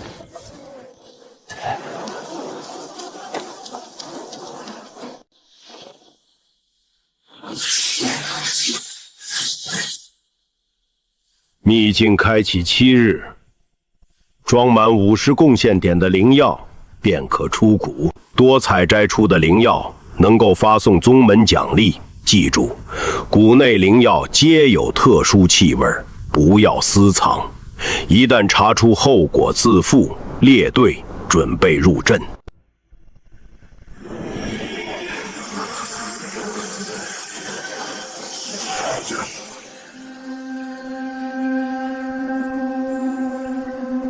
杂役峰管事，果然是他。连这领队也心怀鬼胎。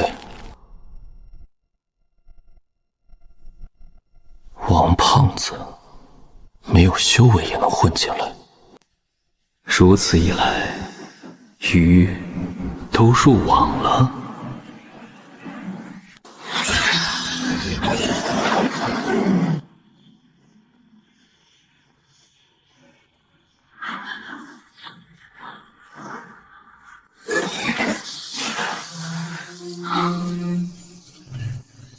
待会儿大家都跟紧点儿，这谷里可不太平，毒虫妖兽不少，走散了死了可没人管。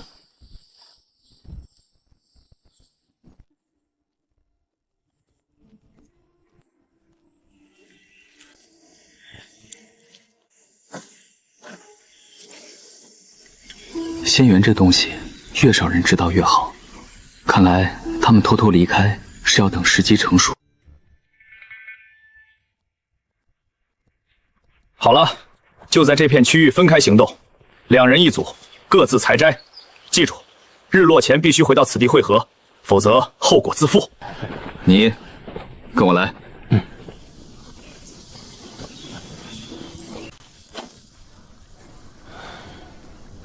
小子，把你身上的宝贝交出来！李英勇那小子不会轻易推举人出来，他没有那么好心。你小子一定是有什么东西被他干上了。只要你识相，我可以给你留个体面，让你在这灵药谷里长眠，也算待在风水宝地里了。哦，你就这么笃定自己能吃下我？狂妄！既然你敬酒不吃，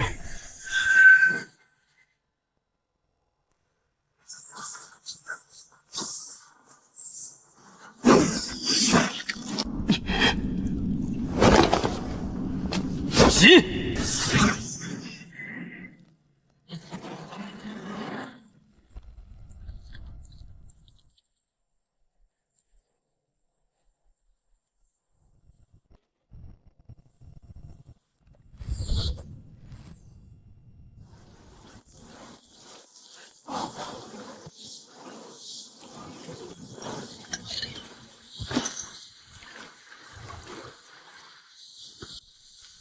宗门特制之物，极易留下追踪印记。在此地解决同门，还是谨慎为上。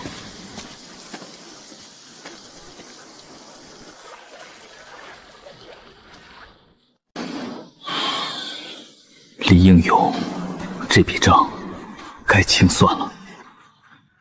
对方3人，一个炼气4层，2个炼气3层，若聚在一起硬拼，即便能胜，动静太大也必生事端，必须将他们分开，逐一击破，或者引他们入瓮，一网打尽。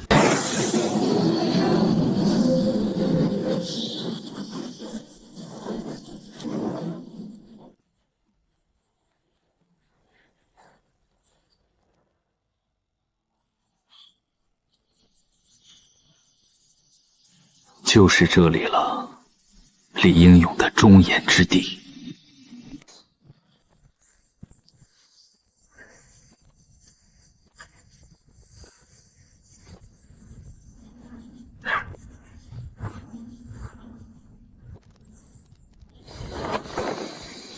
这些线索足够指引他们找到我了。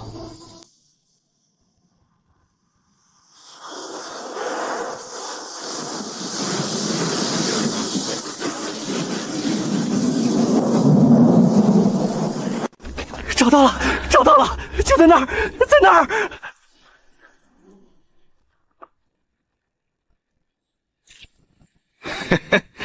陈师弟，可真是让我们好找啊！怎么，跟孙师兄走散了？还是说孙师兄不带你了？蠢货，布置得如此明显，竟也花了2天时间才找过来。原来是李管事。你们怎么找到这里的？怎么找到？陈师弟，你这留下的记号可不少啊，慌不择路了吧？孙乾那家伙也是蠢，竟是让你给逃走了。陈平，明人不说暗话，把你身上的东西交出来。看在你老实配合的份上，本管事可以发善心，留你一条残命，让你在这灵药谷里自生自灭，如何？这买卖划算得很呐！小子，别给脸不要脸！我的耐心有限，这里荒山野岭，解决你随便找个荒野深坑一扔，神不知鬼不觉。识相的，乖乖把东西拿出来，留我一条残命。李英勇，就凭你！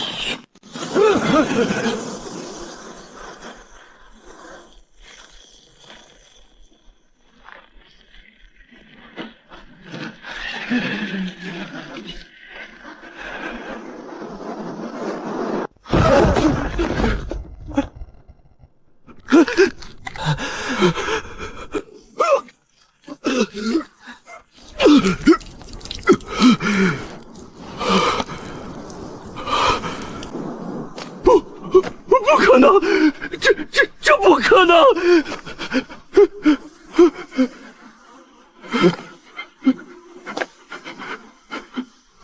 假的，一定是假的！你才多大？五行废灵根怎么可能有炼气6层？你用了什么幻术法器，想吓唬老子？做梦！别被他骗了，一起上，解决他！他身上的宝贝足够我们享用不尽，我们得到仙缘，以后仙途一片坦途。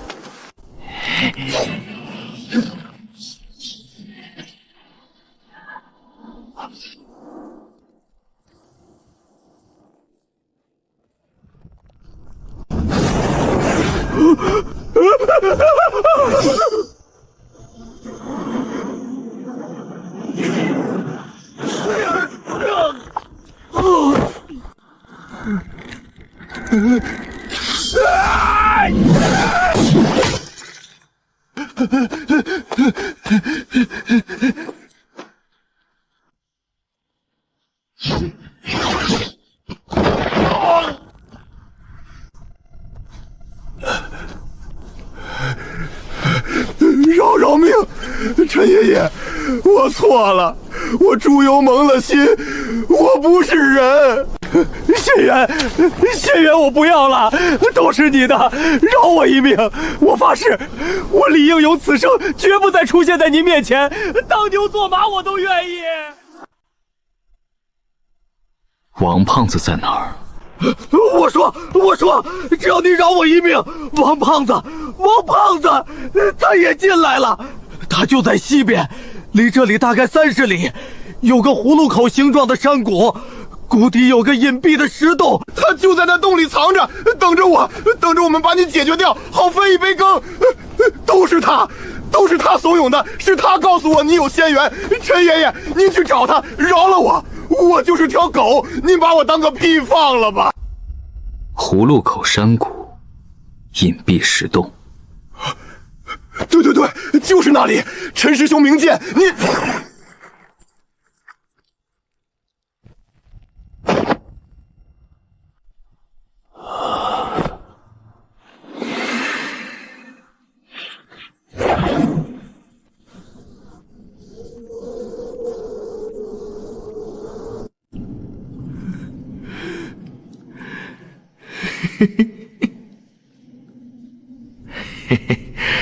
李应勇，应该得手了吧？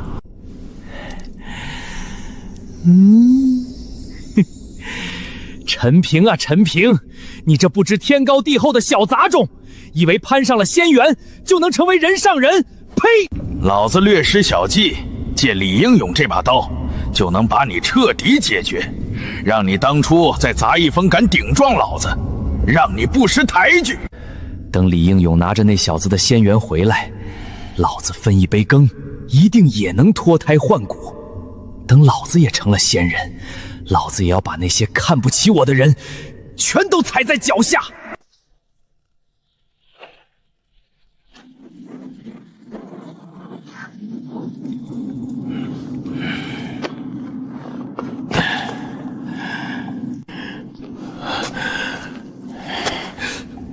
怎么还不来？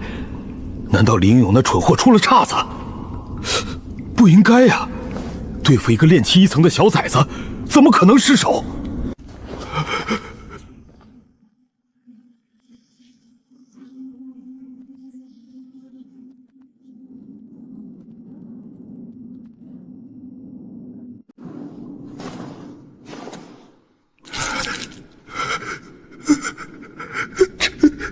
陈平，你怎么？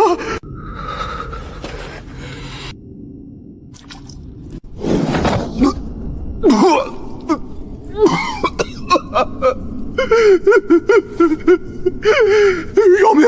陈仙人，陈爷爷，饶命啊！是我糊涂，我猪口不如，我不该听信李英勇那狗贼的挑唆，我不该对您起坏心。求求您，看在我当初在杂役峰对您还算。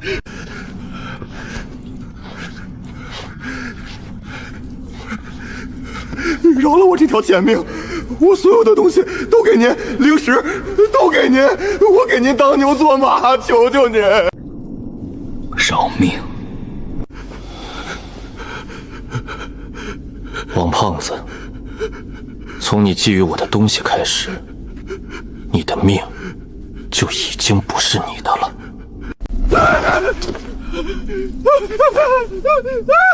陈平，你这小杂种，你不得好死！你敢动我，宗门不会放过你的，我做鬼也不会放过你！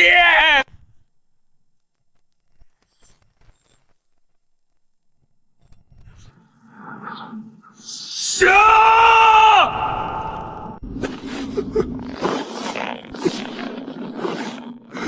凭什么？老子没有灵根，你们这群卑贱的可以修炼？老天有眼无珠！小杂种，老子就是要将你们的吃！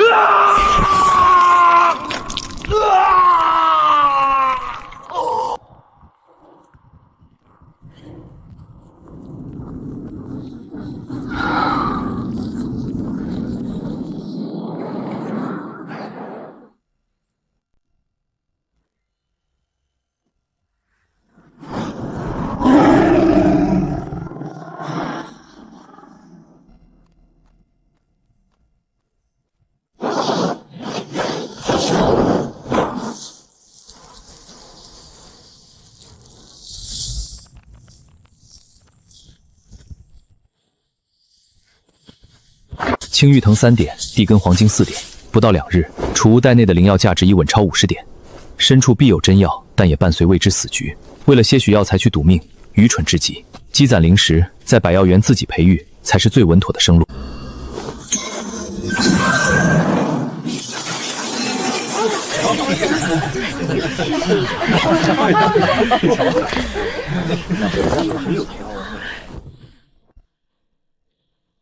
陈平，55点，超额5点，任务达成奖5点，超额奖1点，共计6点。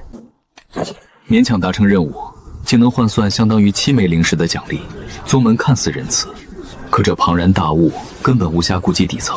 这所谓的仁慈土壤里，只会滋养出极其贪婪的蛆虫。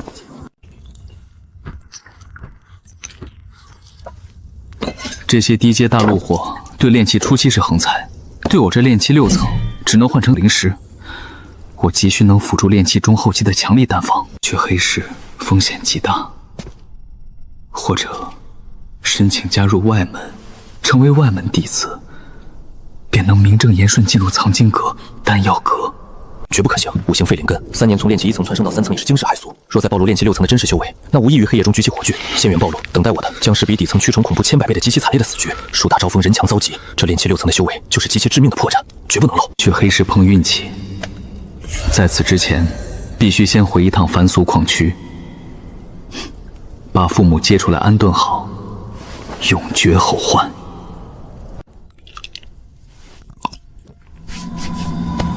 聚灵丹对炼气6层的经脉如同涓涓细流，试图填满干涸的湖泊，彻底失效了，只能靠水滴石穿的苦修。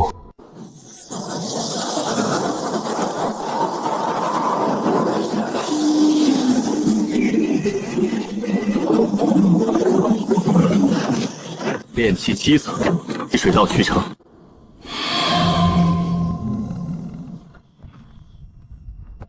炼气后期了。黑市毫无告诫丹方消息，是时候出发，去矿区接回父母了。爹，娘，接他们出来，必须接他们出来，绝不能再让他们在暗无天日的矿洞里继续煎熬。至于后续的修炼资源，车到山前必有路。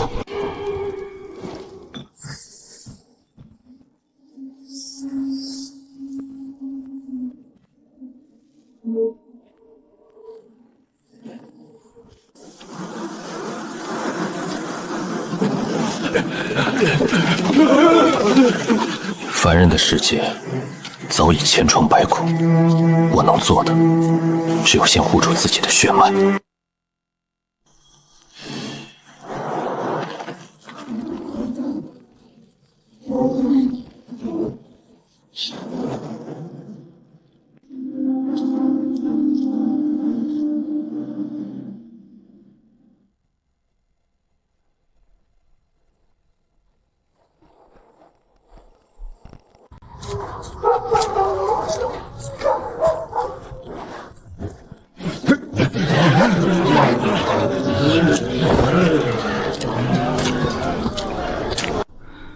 住一晚，简单对付下就行。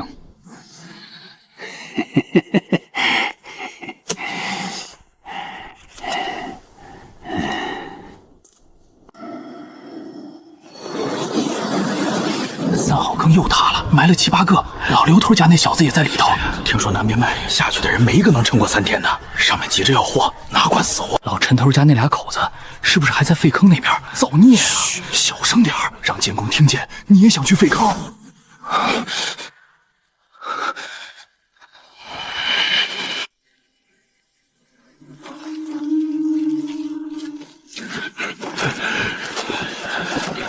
此人定是负责点卯和维持底层秩序的监工小把头，找他最快。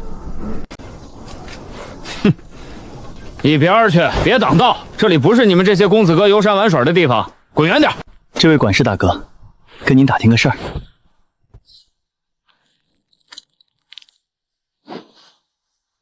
大人，什么事儿？您尽管问，小人知无不言。我想打听个人，陈大山，还有他婆娘林氏。我听说是在废坑那边，是真的在废坑那边吗？大人，打听废坑干什么？那地方极其晦气，根本不是人待的。陈大山，那是我爹。废话别多说，我让你说什么你就给我说什么。大人手神痛，我说不瞒大人，小人有点印象。去年冬天，他好像是犯了错，顶撞了巡查的仙师，被罚到废坑去了。那地方极其凶险，九死一生啊！至于他婆娘，好像是跟着一起去了，记不太清。废坑那边归八脸熊管，那是个心黑手狠的活阎王。大人，您的父母，大人，听小人一句劝，那地方去了就是有去无回，你爹娘怕是早没了。爹，娘在废坑顶撞了仙师，被罚过去的。这世道当真是没有出乎我极其糟糕的预料。八脸熊，我记住这个名字了。一场关乎于这片矿场的极其彻底的清算即将开始。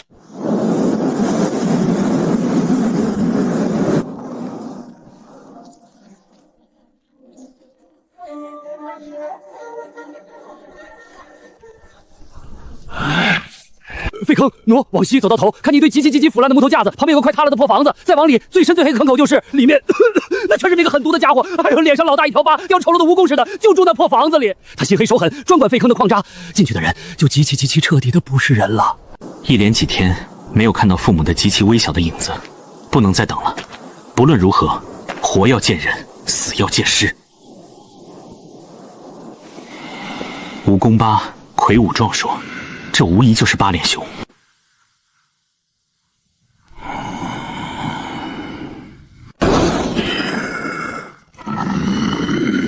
灵力变动，这八脸熊竟也是修士，而且是炼气6层。谁？滚出来！敢问道友是哪个宗门的？跑到老子地盘上来，可是有什么事情？我来找人，陈大山和林氏。找人？找到这废坑绝地来了？小子，你是不是脑子被门挤了？滚！趁老子心情好，赶紧滚蛋！不要以为你是修士，老子就不办你！还给老子在这里胡言乱语！老子把你废了，扔坑底喂虫子！他们在哪儿？找收拾！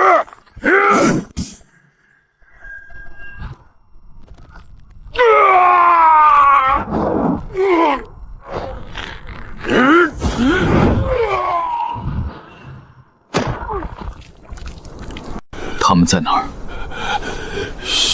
下面，最底下，东岔道尽头。道友，你我无冤无仇，无需如此。我用仙缘换自己一条命，是极其真正的，能够让凡人逆天改命的仙缘。让凡人逆天改命，踏上仙途。爹娘没有灵根，若真有此等机缘，今日暂留你残命，吞下我手中丹药。道友放心，我极其绝对不会逃跑。此丹药名为7天散魂丹，7天后你没有服用我给的解药，神魂溃散，彻底完蛋，懂了吗？还希望大人能够极其多提携，小人极其绝无二心，句属实。您极其不信，大可进入矿洞查探就知。如果你敢骗我，你知道下场。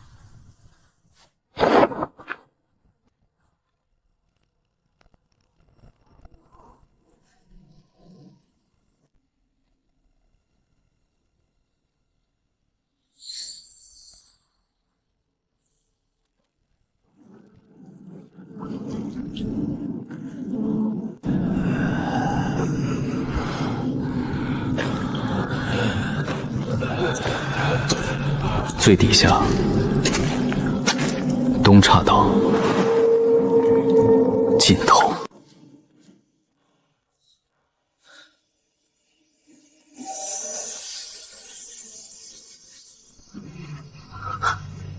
爹，娘，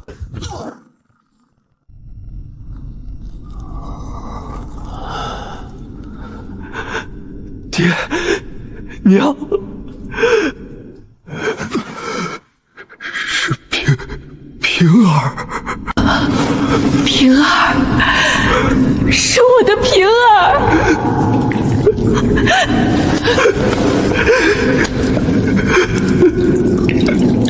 是我爹娘，是平儿，儿子回来了，回来了，好，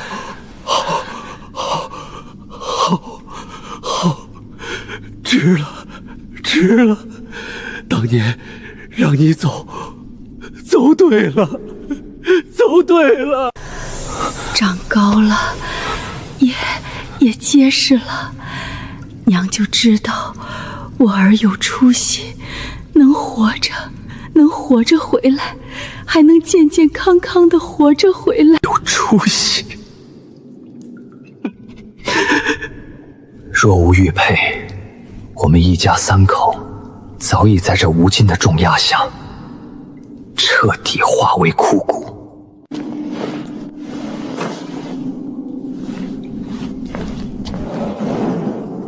爹娘，你们等着，儿子这就去，让那八脸熊付出代价。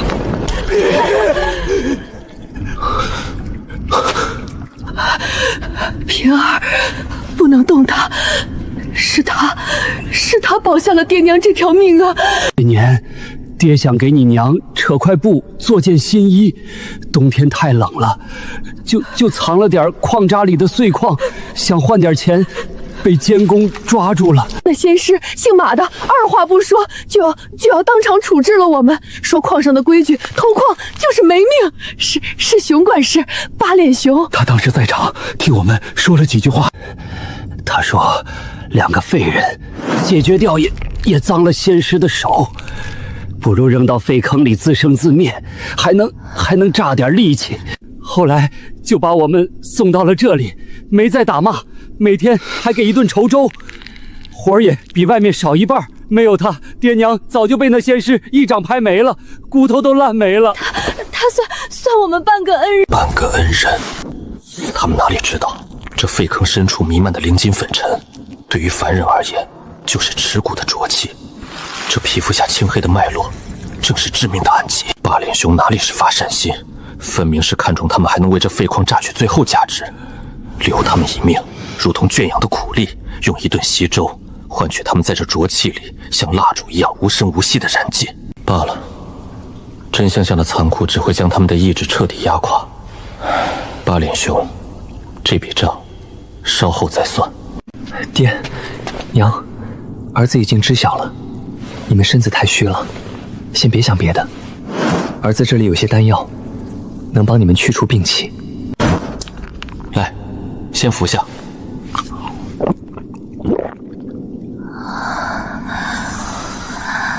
速度太慢了，浊气深入骨髓，绝非一颗洗髓丹能进出。这药力需要时间慢慢化开，爹娘先歇着，儿子带你们出去。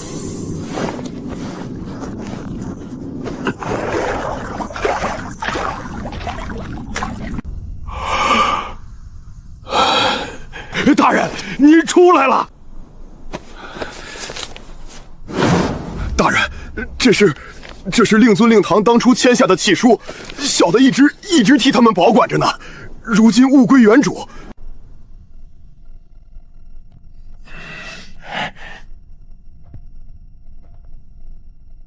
安置好我父母后，就去看看你的逆天机缘吧。大人，您歇着，这点粗食清水，给二老垫垫。爹娘受苦了，好在你们还在，未来定要让你们安享晚年，100倍补偿。八脸熊，你说过要用仙元换你的命。是，小的不敢欺瞒大人，千真万确。是那废坑深处的灵金矿。不，那灵金矿，小的是靠着它才勉强修炼到炼气6层，但那东西算不得仙元。哦，那所谓的逆天改命的仙元在何处？在那边崖壁上半中间有个小石台，东西就在那儿。小的这就带大人去。带路。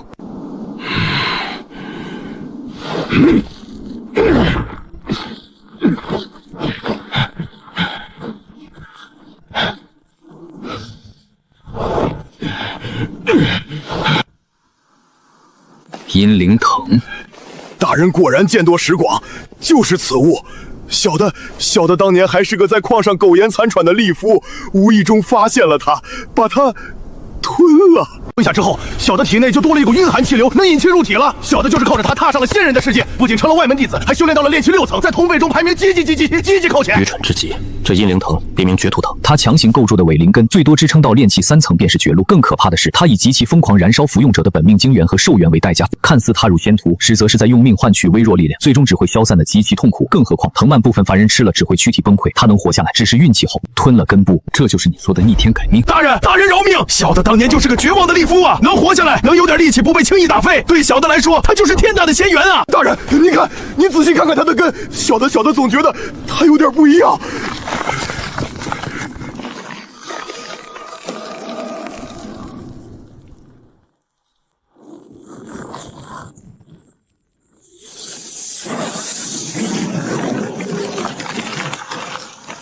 这绝不是普通阴灵藤该有的东西，这五行流转的古老意蕴，汲取五行精粹蜕变的变种，这已不是伪灵根藤，而是五行阴灵藤。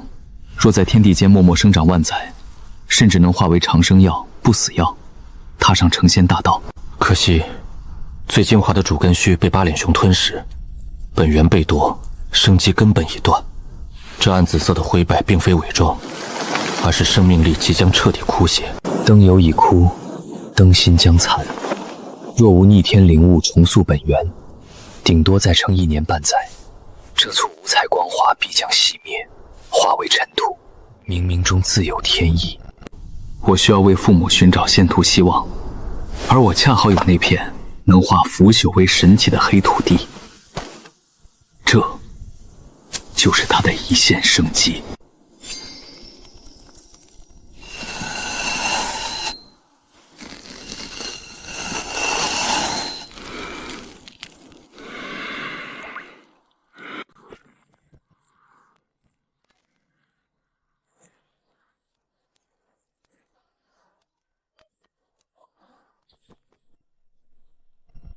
八脸熊，大人，小的在。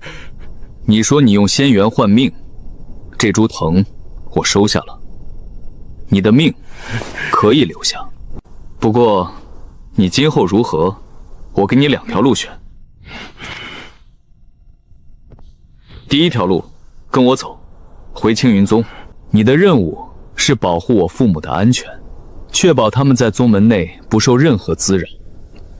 作为回报，我会提供你修炼所需的丹药。你炼气6层的修为，做此事应当足够。第二条路，你继续留在这黑山矿场，凭你对这里的熟悉，弄到些灵金矿不难。你自行修炼，我不过问。你可以用这些灵金矿换取修炼资源，但是每年你必须将所得灵金矿折算价值后的5成交予我。留在矿场听着自由，但5成供奉等于当长工。荒山野岭靠自己摸索，猴年马月能突破。去青云宗伺候凡人虽然憋屈，但这位爷不到20岁就是炼气后期，绝不是普通外门弟子。他身上必有大机缘，指缝里漏点丹药，也比自己在矿场卖命苦干强100倍。大人，小的选第一条路，小的愿追随大人左右，赴汤蹈火，定当竭尽全力护佑二老周全。好，记住你的话，若有差池，你知道后果。起来吧。是，谢大人，谢大人。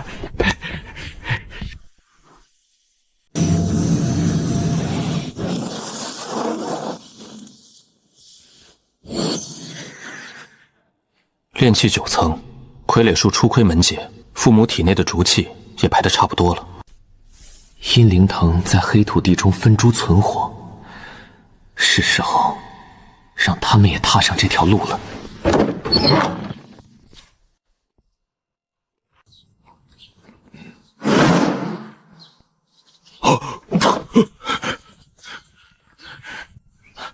大人，您吩咐。拿着，这是你1年的丹药用度，好好修炼，护好我父母，用心保护。下面还有，若心不在焉，小心。谢大人，谢大人厚赐，大人放心，属下一定尽心竭力，肝脑涂地。此物能压制你体内毒素半年时间，届时记得找我拿解药。是，属下明白。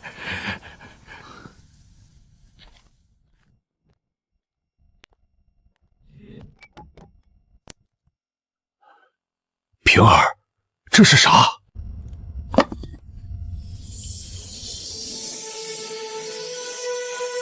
爹，娘，这叫五行阴灵藤，吃了它就有机会生出灵根，引天地灵气入体。你们亏损的元气，自己就能补回来，寿元也能大大延长。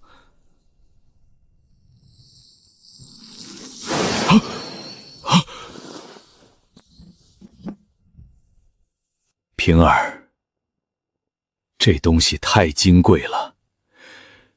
你爹娘活了大半辈子，黄土都埋脖子根儿了，吃了这个不是糟蹋天物吗？你留着，你用得着。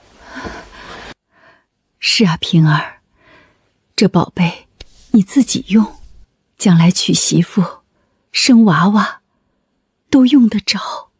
给我们2个老棺材梁子，不值当。这藤蔓就是给你们用的，要是你们也能修炼，身体康健，今后儿子在仙路上走，也能安心啊。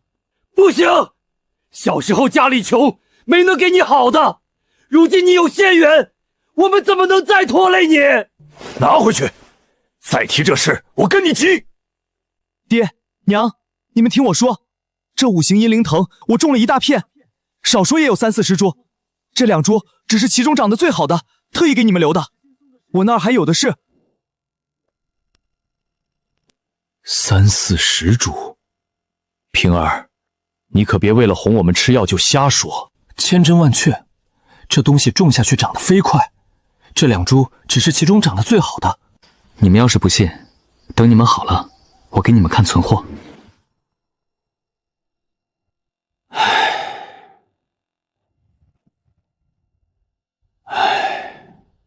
要是真有那么多，那行吧。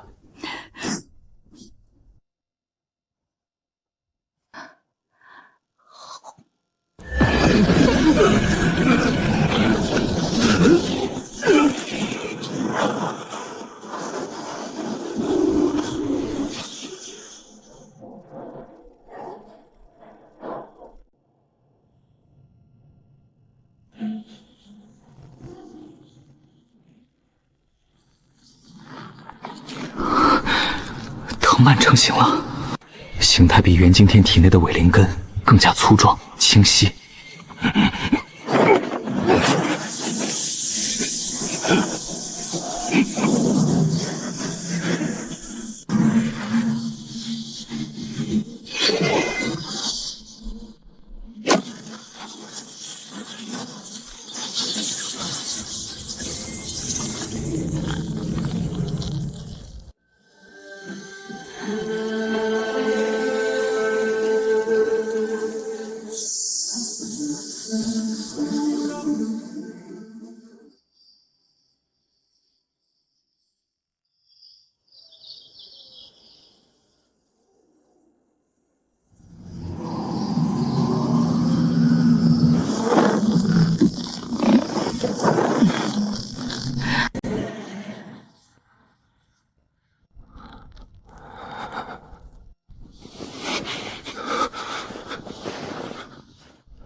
成了，40年药性催生出的伪灵根，根基雄厚。爹娘，你们也能踏上仙途了。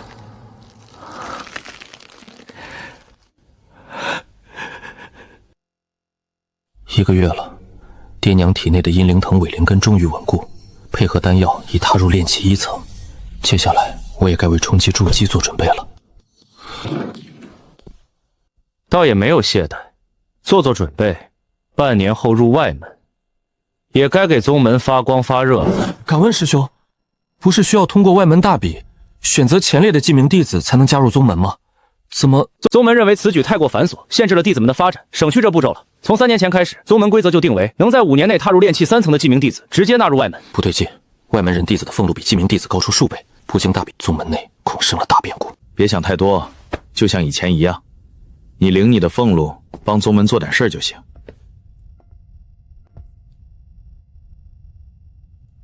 对了，还有一事，杂役峰的管事李应勇失踪几年了，听说那小子和你关系挺近，失踪前还曾带你检测灵根，举荐你去百药谷，你可知晓他的下落？弟子不知，弟子和他不过是点头之交。以你这等实力，也确实不可能做下那等出格之事。好好修炼，切莫懈怠。半年后我来接你入外门。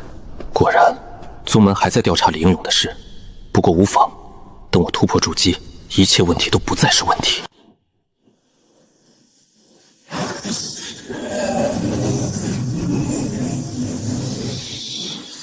炼气9层大圆满，但这只是节点，我的目标在更前方的筑基。半年时间，除了修炼，我对傀儡术的练习从未间断，消耗大量珍贵木材和低阶兽魂制作不同的傀儡。玉佩空间的药材成熟了一茬又一茬，我将成熟的药材拿去黑市，换了大量的下品灵石。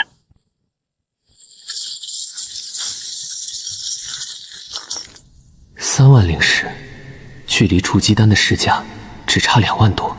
我对身上的装备也进行了更新换代，值得一说的是无相面，它具有隐蔽效果，戴在脸上的薄如人皮，可屏蔽自符金以下所有修士的常规探查。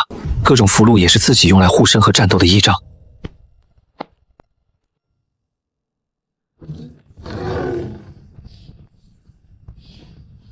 半年之期只剩半月，也是时候去往一个更大的平台了。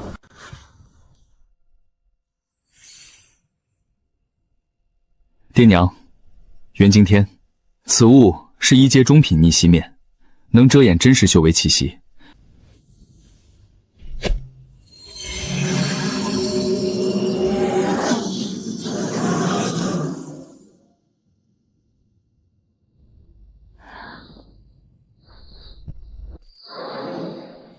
半个月后执事过来，你们便假称是我的随侍仆从，一定要少言寡语，低调行事。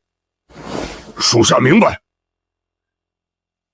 黑市老袁哥说，筑基丹只有5年一次的幕后拍卖会才有，下一场要等整整4年，我等不起。李英勇失踪的调查如悬顶之剑，只有彻底融入宗门体制内，向上爬，才有活路。这是回禀师兄，此3人乃是弟子家中旧仆，跟随弟子多年，略通杂物。弟子想着入了外门，身边也需人打理琐事，便斗胆带上了。宗门若有规矩不可带仆从，弟子立刻遣散他们。无妨，外门弟子带几个凡人仆勇或低阶修士伺候起居也是常事，只要安分守己，不惹麻烦便好。跟上吧。多谢师兄。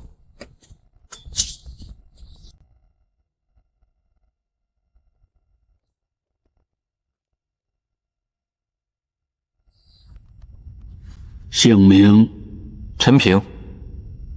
修为：炼气3层。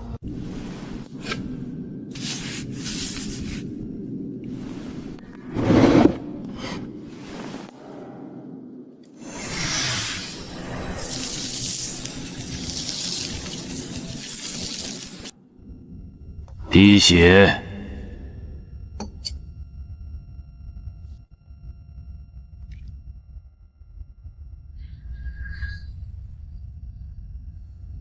此乃你的身份玉牌，亦是洞府禁制令牌，收好。遗失或损坏，需以贡献点补办。身后3人报上姓名来历，登记为随侍仆役。赵宁，剩下的规矩你跟他讲。是，刘师叔。入了外门，便与杂役风不同，规矩自然也多些，你需谨记。请师兄指点。1. 每年必须完成至少1项宗门任务，任务堂会定期发布，量力而行，但不可不做，否则轻则扣除俸禄，重则逐出外门。是，师弟明白。2. 宗门若发布征调任务，无论内容为何，无论你在何处，接令后必须立刻前往集结，不得以任何理由推我拒绝。此乃铁律，违者信同判门。征调任务，这4个字背后透着浓重的希味与炮灰感。看来青云宗的外部环境绝非表面这般太平。记住便是。3. 宗门内部严禁及弟子间私斗，若确有不可调和的矛盾，可申请上斗法台解决。私下争斗，伤及同门根本者，无论对错，一律严惩，废去根基，逐出宗门。当然，外门弟子亦有相应福利。其一，每月可领取2名下品灵石，1枚洗髓丹，此乃固定俸禄。其二，你可自行前往青云峰下，挑选一处无主的洞府作为修炼之所。其三，完成任务可得贡献点，去藏经阁兑换功法秘术。其四，每月初1、15，传道殿有筑基期师书公开讲法。2枚灵石，我储物袋里堆着3万块。不过，独立的洞府和藏经阁的功法，倒正是我急需的护城河。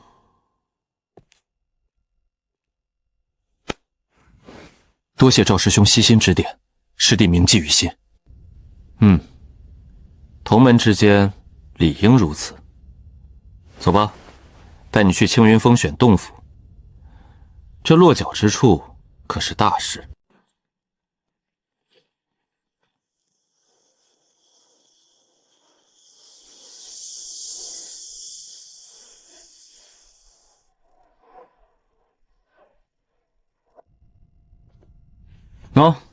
那边向阳坡上灵气尚可的几个，前几日刚空出来，你可以考虑。师兄，我想再看看。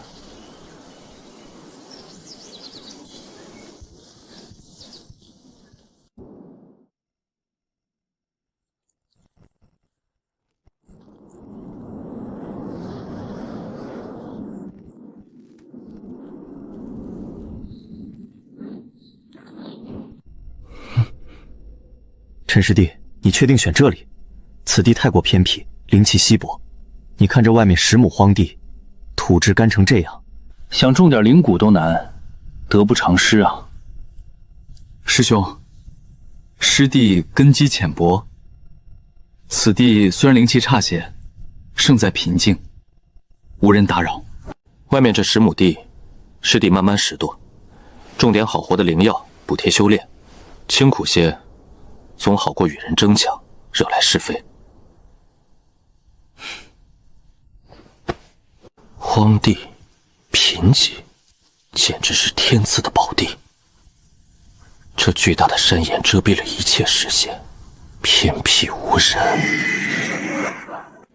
只要关上门，这10亩地配后的黑土地空间，就是一座源源不断的灵药兵工厂。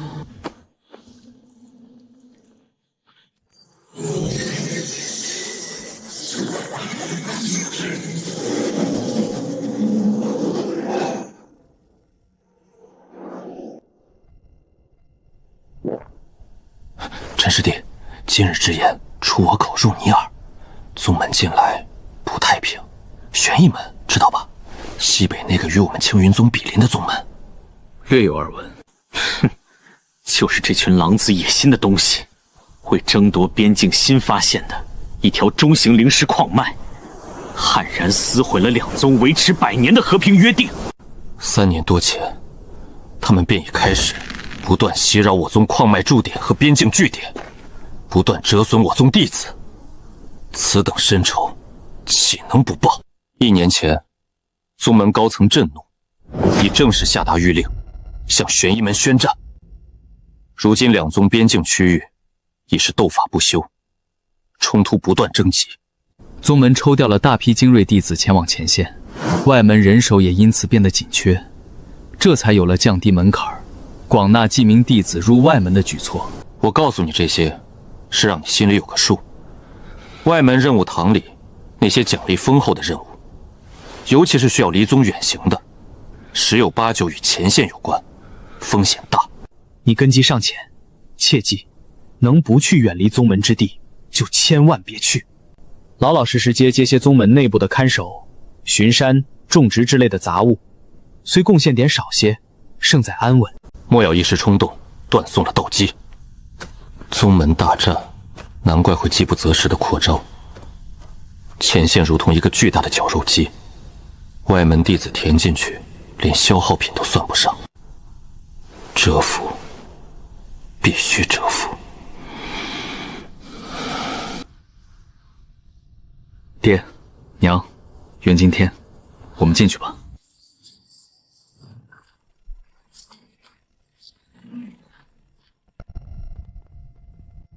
此地偏僻，正合我意。灵气虽弱些，但胜在无人打扰。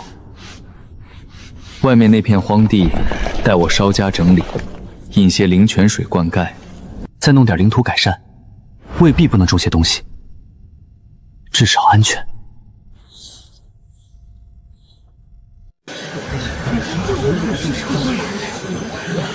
每一个任务背后都透着惨烈的味道。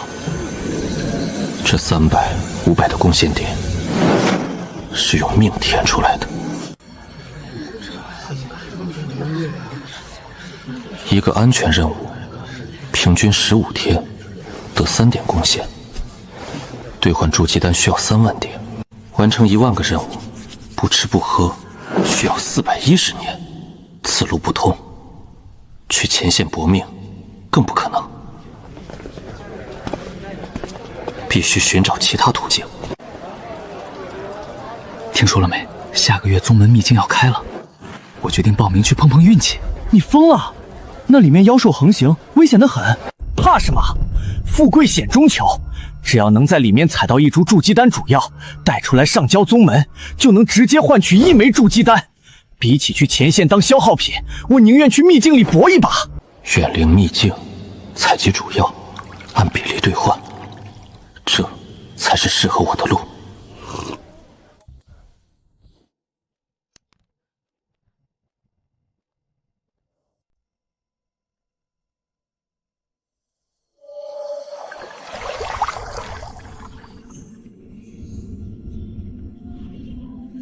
远灵秘境，三国交界古老山脉深处，10年一开，仅限筑基以下修士踏入。真元果、炎阳果、紫荆花，皆是炼制筑基丹的核心主药。数十个宗门的炼器修士同场角逐，同门倒戈，暗箭难防，非实力强横者慎入。宗门建议，炼器9层及以上方宜考虑。入秘境者，福祸由天。不论如何，该冒的风险就得冒。这也是短期内我能获得筑基丹最简单、风险最小的渠道。我5行废灵根的资质，1枚筑基丹绝对不够。秘境中采集的药材越多，换取的筑基丹就越多。更何况，我如今已是炼器大圆满。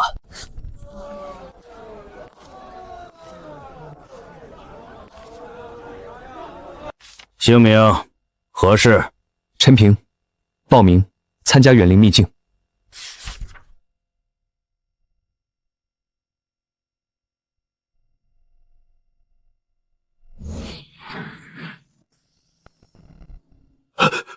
炼器3层，是。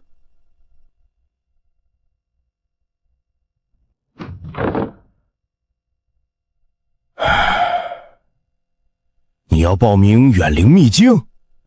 是。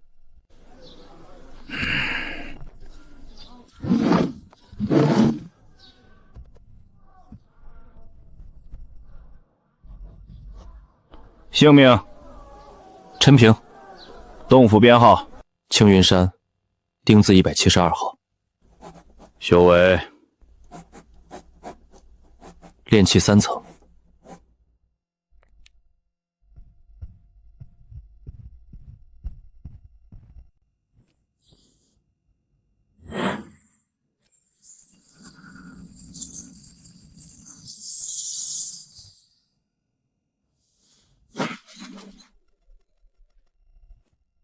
拿着，这是你的秘境信物。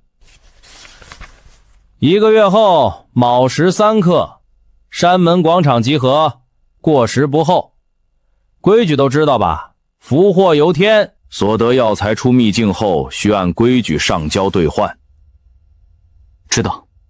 行了，走吧。好事啊！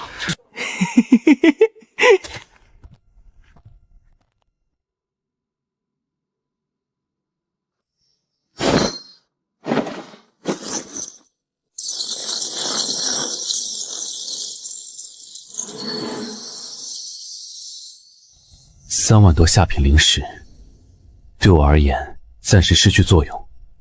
为了秘境，为了筑基丹，必须全部花光，购买符箓，品阶越高越好，数量越多越好。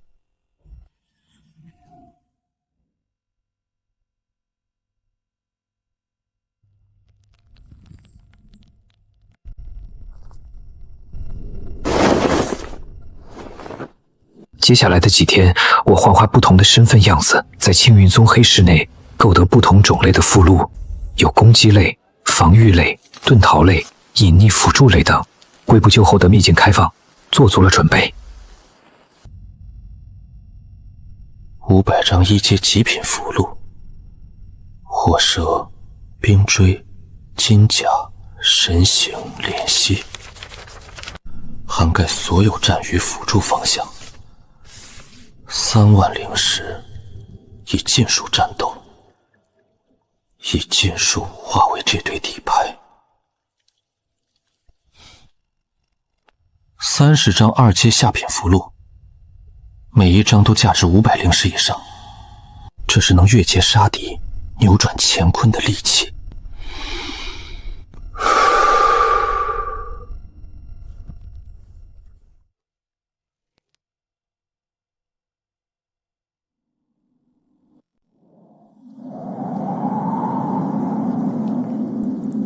远离秘境，炼气机修士的修罗场，但为了筑基丹，哪怕前方是深渊，我也必须跨过去。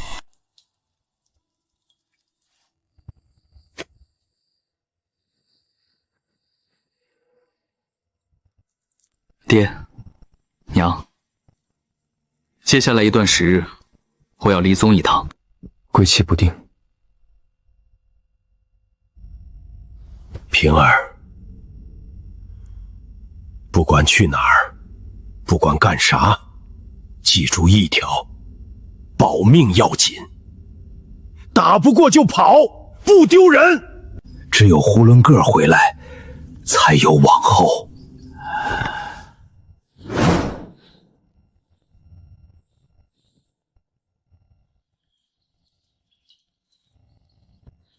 娘小的拦不住你，带着，饿了垫吧一口，千万小心，遇着凶险别逞强，能跑多快跑多快。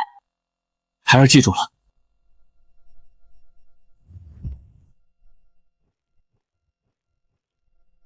大人放心，只要我袁惊天还有一口气在，庇护老爷夫人周全，除非我倒下，否则无人能动二老分毫。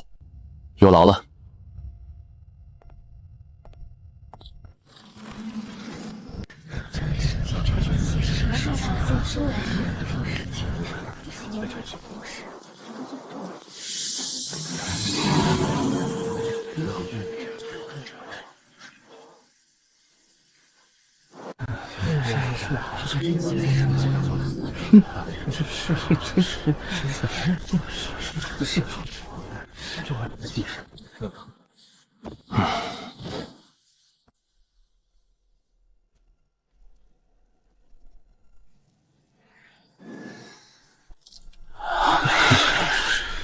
老夫姓秦，负责护送尔等前往远灵秘境入口。规矩想必尔等早已清楚，老夫只再强调几点。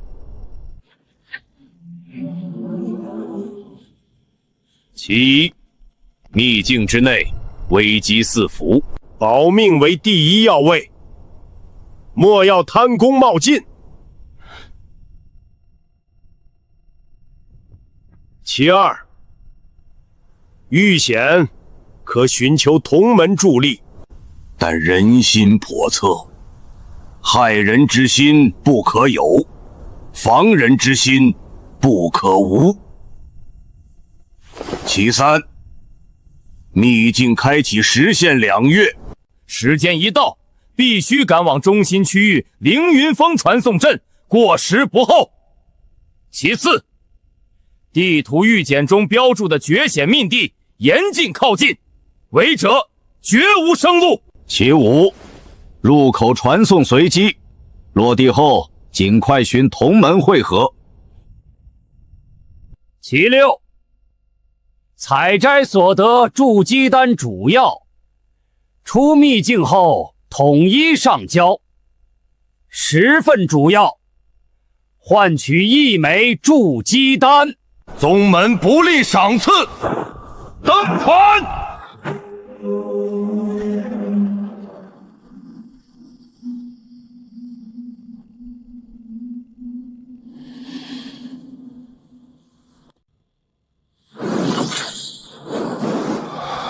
60多人都是炼气后期精锐，此行凶险万分。抵达，准备下舟。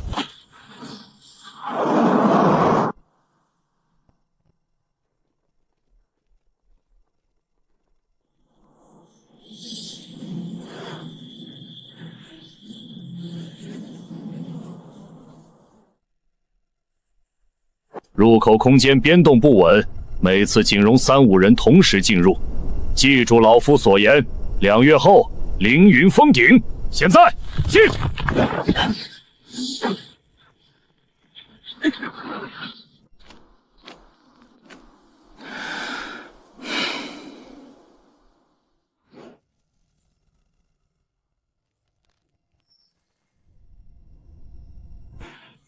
什么？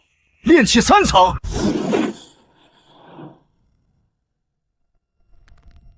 一个炼气3层也敢混进这等绝境，这不是自寻短死吗？还是说这小子身上藏着什么底牌？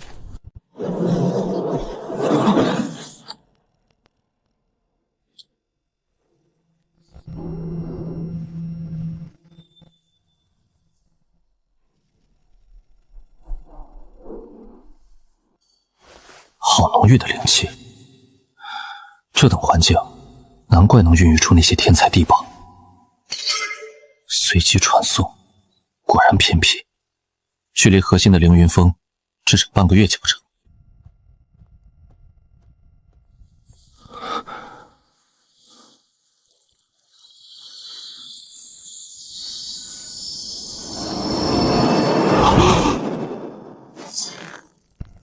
紫金花，筑基丹3大主要之一。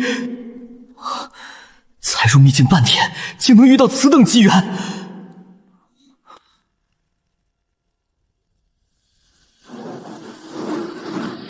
没有妖兽守护的灵药，绝不可能。但神识探查了数10次，水下确实只有死泥。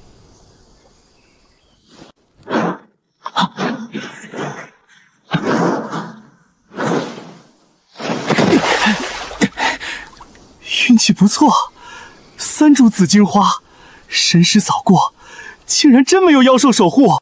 小心点儿，别弄坏了花瓣。啊！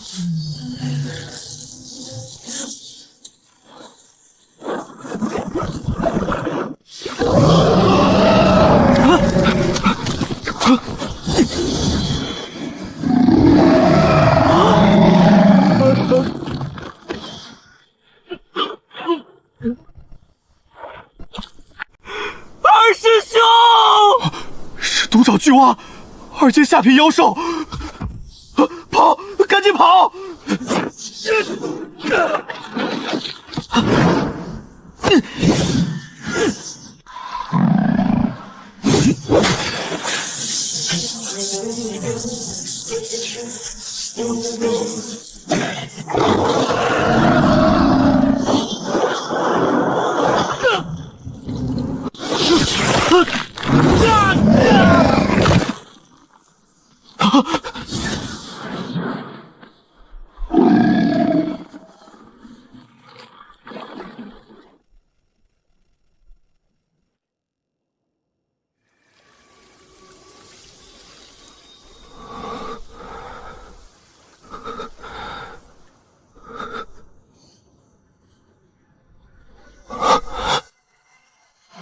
！2阶下品妖兽，炼气9重，在他面前不堪一击。那个逃走的神霄派弟子，气息紊乱，灵力透支。最重要的是，他身上带着一株紫荆花。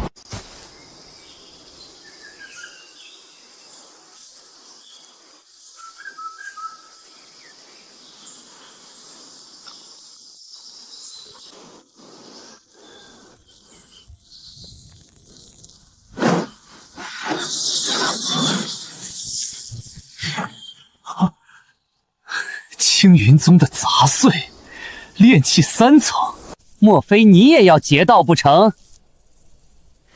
区炼气3层蝼蚁，也敢跟踪老子？正好，老子一肚子火没处撒，就拿你这不知死活的废物祭剑！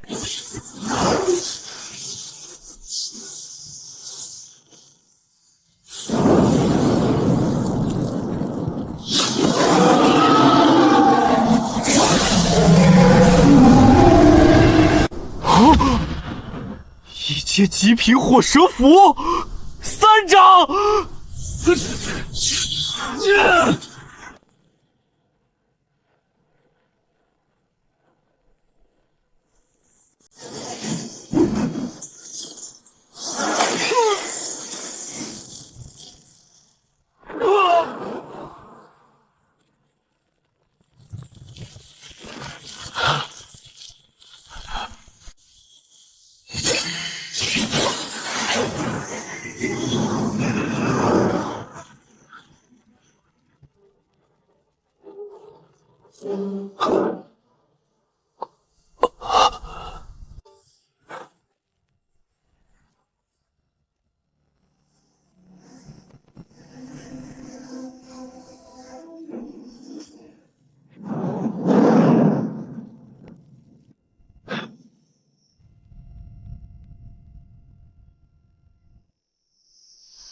雷霆夺宝，生死搏杀，这种游走在刀尖上的感觉，对心境的冲击确实不小。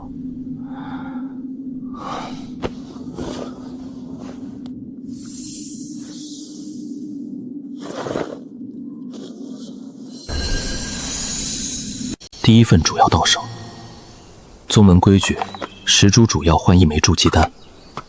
这远灵秘境步步杀机，但也是踩着他人肩膀向上爬的绝佳套板。1周时间，耗费2张1阶极品冰锥符，才拿下这株紫荆花。算上之前抢来的，共有3份主要，距离兑换筑基丹所需的10份，还差整整7份。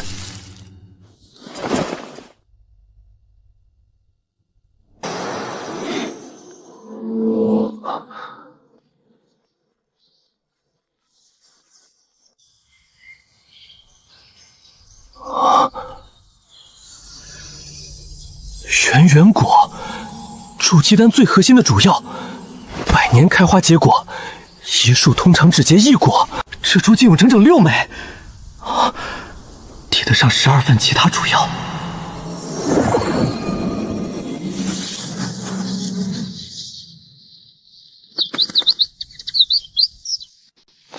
没有任何生命气息，天助我也！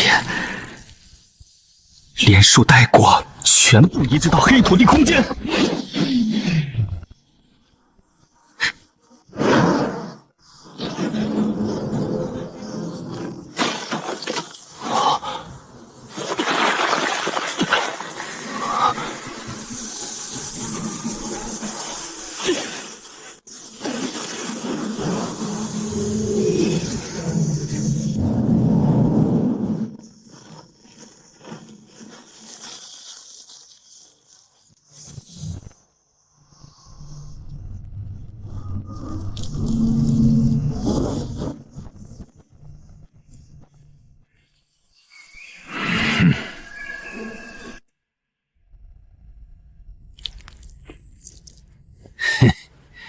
出阵等了一整天，总算钓到一条不算小的鱼。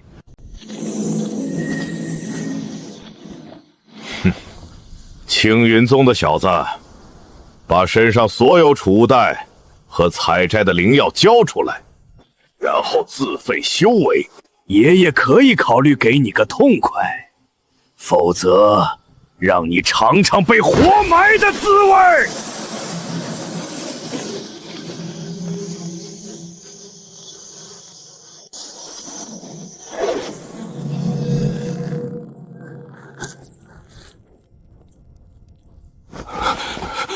我叫，别动手！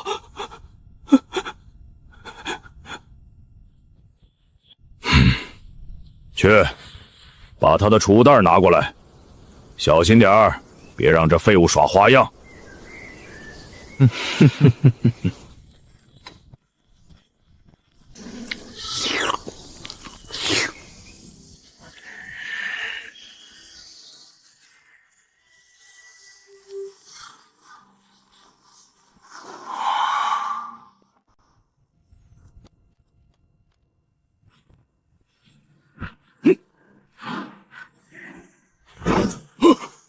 不好，是二阶符箓，快退！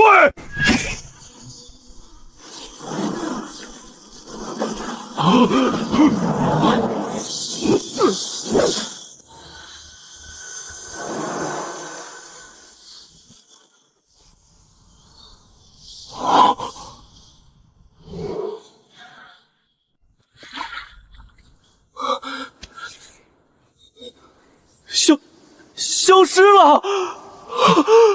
是盾符？不，没有空间波动，他去哪儿了？不要被他骗了，他还在阵法里，所有防御手段全部施展，背靠背结阵，把他给我揪出来，挫骨扬灰。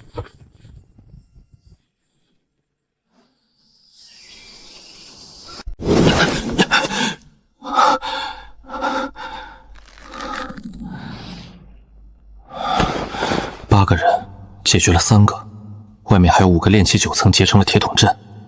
2阶符箓只剩27张，硬拼的话，要敲碎后土宗的乌龟壳，至少需要近100张1阶极品符箓进行灵力压制，再辅以7、8张2阶符箓进行致命打击，代价太大。逃跑意味着放弃那6枚真元果，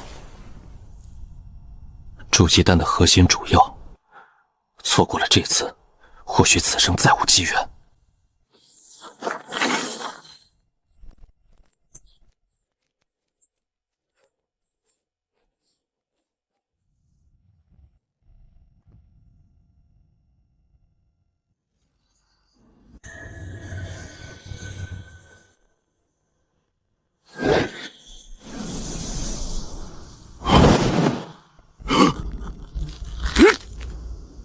在那里，解决他！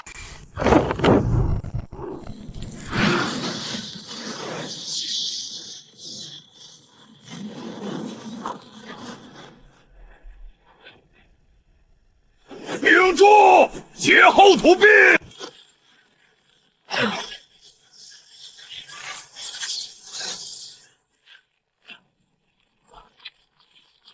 不过如此，耗死他！等他符箓打完，就是他的绝路。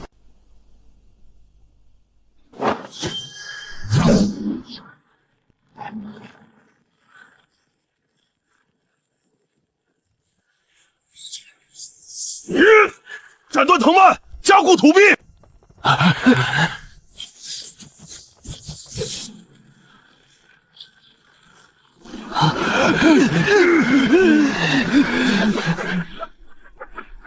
该死！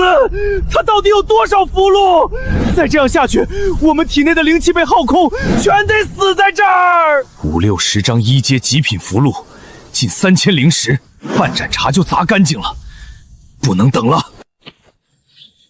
符宝，封印了法宝部分威能的底牌，能逼我用出此宝，你也算死得所属了。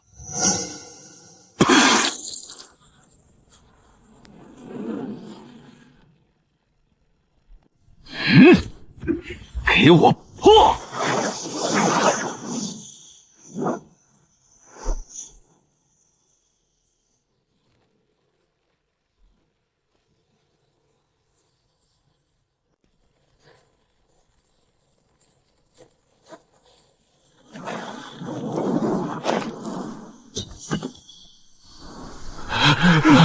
分头走！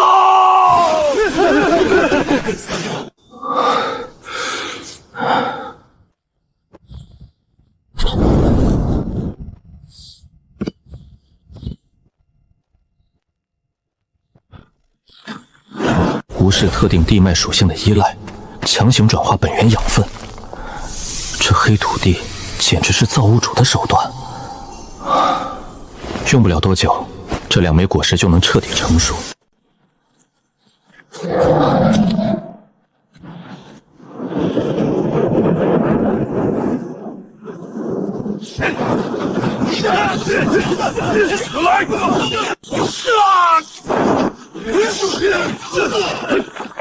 千年元雷烛，炼制雷属性法宝的顶级材料，但中心那几个大圆满强者的气息，死死锁定了烛烛，根本无法染指。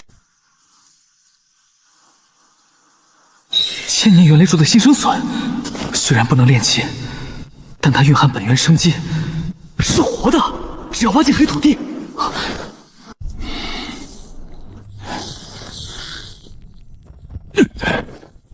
切，蠢货，挖那玩意儿有屁用！离了这雷崖，不出3日就枯成干柴。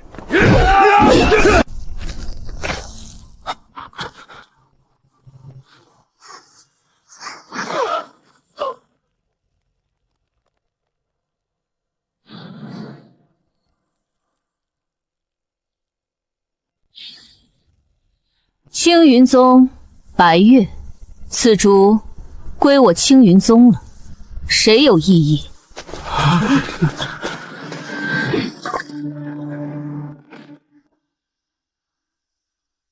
走，去凌云峰。冷师姐，下面好像还有个外门师弟落单了，要不要？不必，道途艰险，各安天命，他有他的路。白月一剑镇压群雄。青云宗的底蕴远比我看到的要深。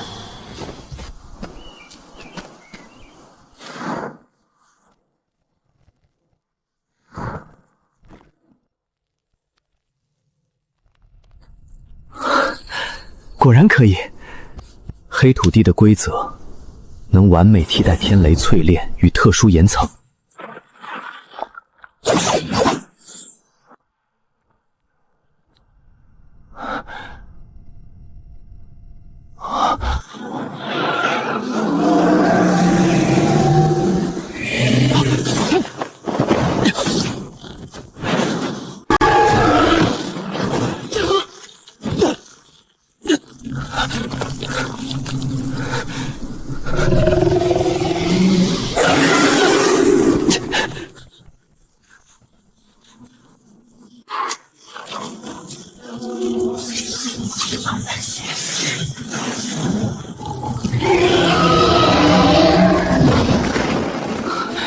隐蔽手段对蛇雷的热源感是无效，甩不掉，只能用那个办法。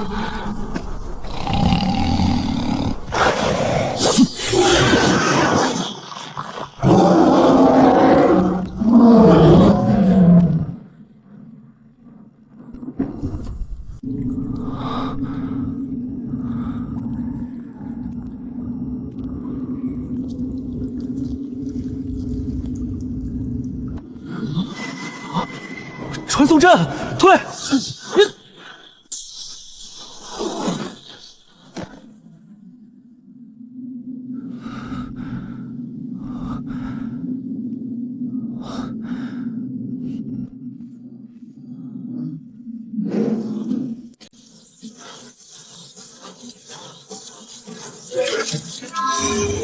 一阶极品灵金战魁，整整20具，这不是传承地。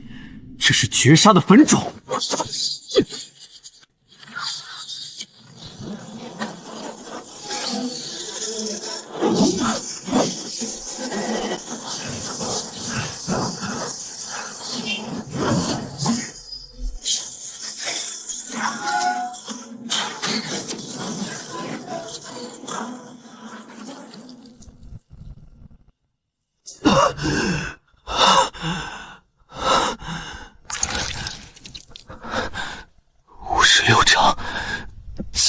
符箓。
有禁制保护，他伤不了我们。青云宗的仙子脾气还挺烈，你倒是再刺呀，爷就站这儿让你刺。这破损的法袍倒是别有一番风态，凉快，正好让大伙儿都开开眼，见识见识安理国4大极品美人的身段。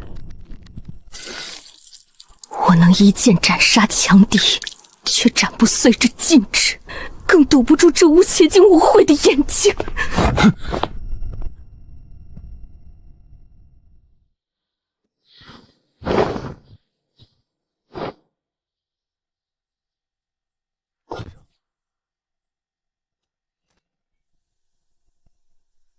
是他，那个被我拒之门外，我认为自不量力的炼气3层外门师弟。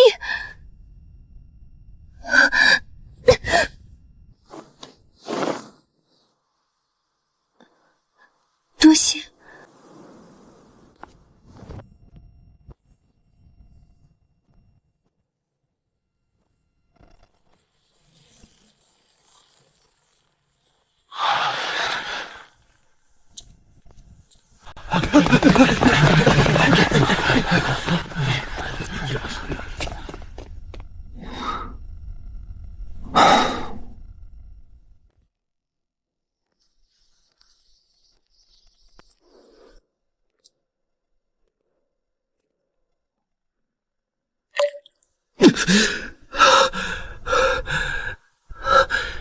不能停，停下会被这压力直接碾碎。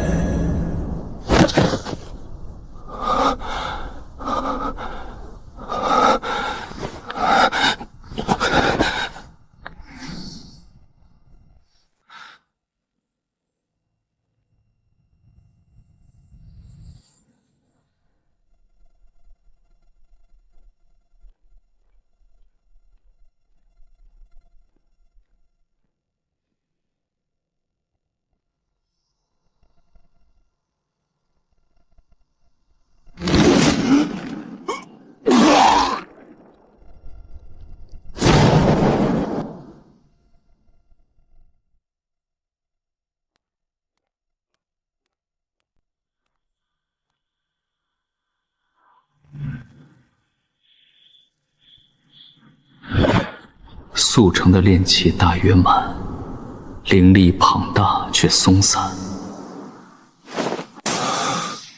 这阶梯的压力，正好是一把锻造的巨锤。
魂压，直接碾压神魂。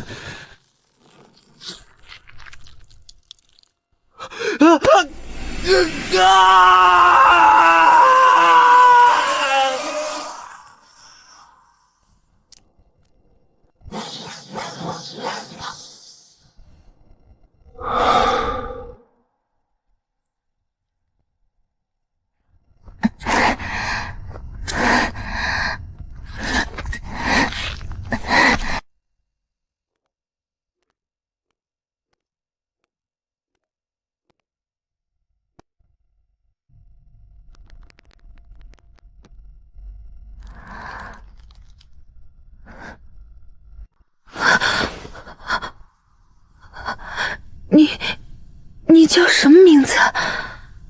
为何宗门从未见过你？有缘自会知晓，不要放在心间。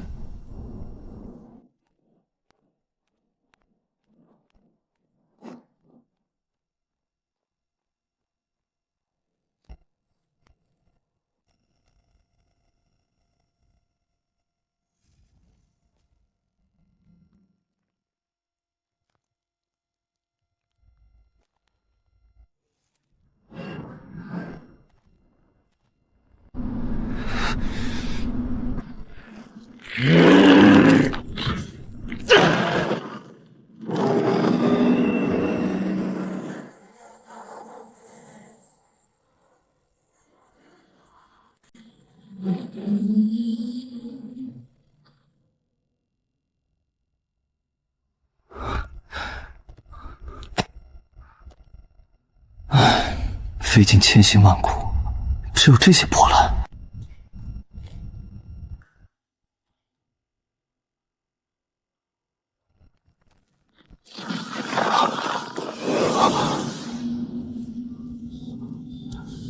全风化了。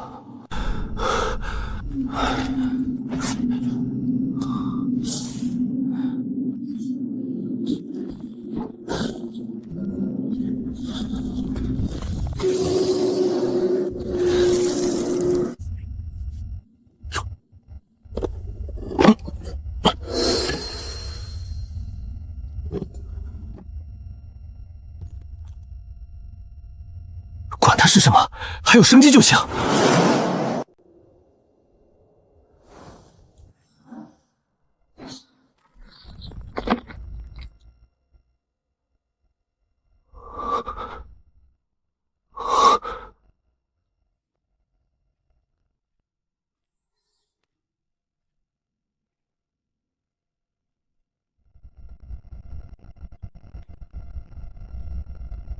耗费阵法保存4具尸体，这算哪门子的傀儡区？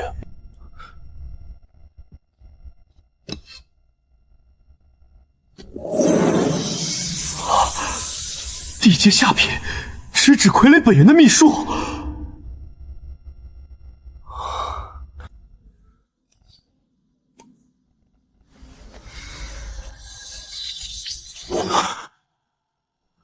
以活人为栏目，重塑伪魂，这根本是禁忌。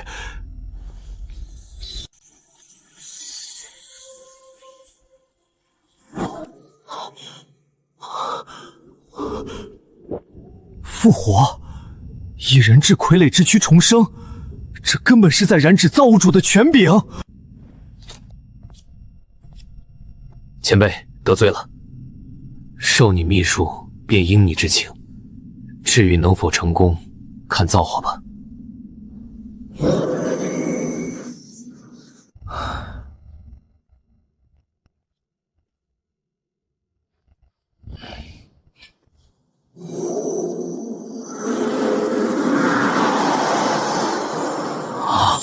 好恐怖的增幅！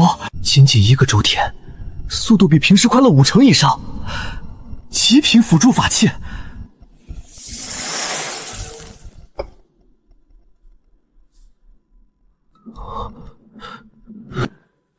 天阶，九阳又引进残卷，天阶功法。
姓名：所属风头。陈平，万门弟子。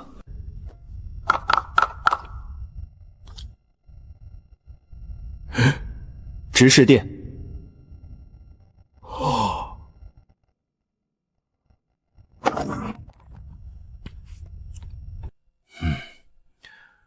10份主要无误，符合兑换1枚筑基丹的条件。登记已完成，回去等候通知吧。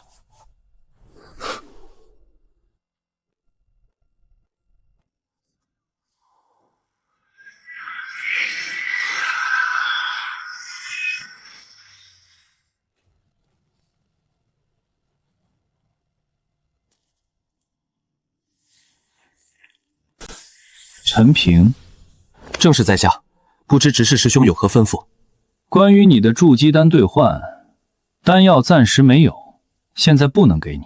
所谓的排队，恐怕会排到天荒地老，这就是托辞。请问师兄，这是为何？宗门规定，上交足够主药即可兑换筑基丹。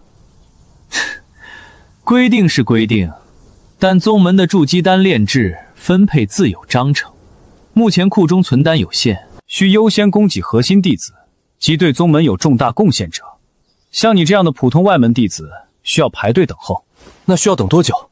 这个嘛，不好说，短则数月，长则几年也未必可知。毕竟比你资格老、贡献大的师兄师姐们，也都在等着呢。那师兄此来，想必不是单纯为了告诉我需要等待吧？宗门考虑到你们这些新进弟子求道心切，特此给你2个选择。第一，就是继续等，等宗门炼制出新的筑基丹，并按章程轮到你时，自然会发放。时间嘛，我刚才说了，不好说。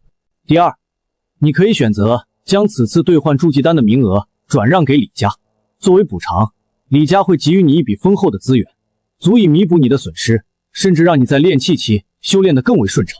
你可以直接与李家的人商议补偿的具体内容，这样你无需漫长等待，立刻就能拿到实实在在的好处。果然，什么排队等候，真正的目的是让没有背景的外门弟子想用命换来的筑基机会，自愿让渡给有靠山的家族子弟。愤怒是最无用的情绪，我需要实际的好处。多谢师兄告知，我选择第2条路，烦请师兄安排，我与李家的人谈谈。识时务者为俊杰，你在此等候，李家的人稍后便到。陈师弟，冒昧打扰了，在下李茂，李家长老之一。听闻师弟高义，愿将筑基丹名额汇让我李家，李某感激不尽。李师兄言重了，折煞师弟了。陈师弟快人快语，李某也不绕弯子。1枚筑基丹关系重大，对我李家而言，意味着多1分筑基的希望。师弟深明大义，我李家绝不会亏待于你。此乃2000枚下品灵石，这3瓶乃是凝元丹，共30颗，对于炼气后期弟子精纯灵力、稳固修为大有复益。市面上一丹难求。这巨简中记录了我李家一位先祖在筑基前的一些修炼心得和突破体悟，虽非功法秘术，但其中经验对冲击筑基境或有裨益。2000灵石，30颗凝元丹，1份筑基心得，此乃我李家的一点诚意。不知陈师弟意下如何？若师弟觉得还有不足之处，尽可提出。只要在李某权限之内，都好商量。凝元丹，比之鸡肋还鸡肋。有玉佩黑土地空间，这些资源我要多少有多少。这些东西我都不要。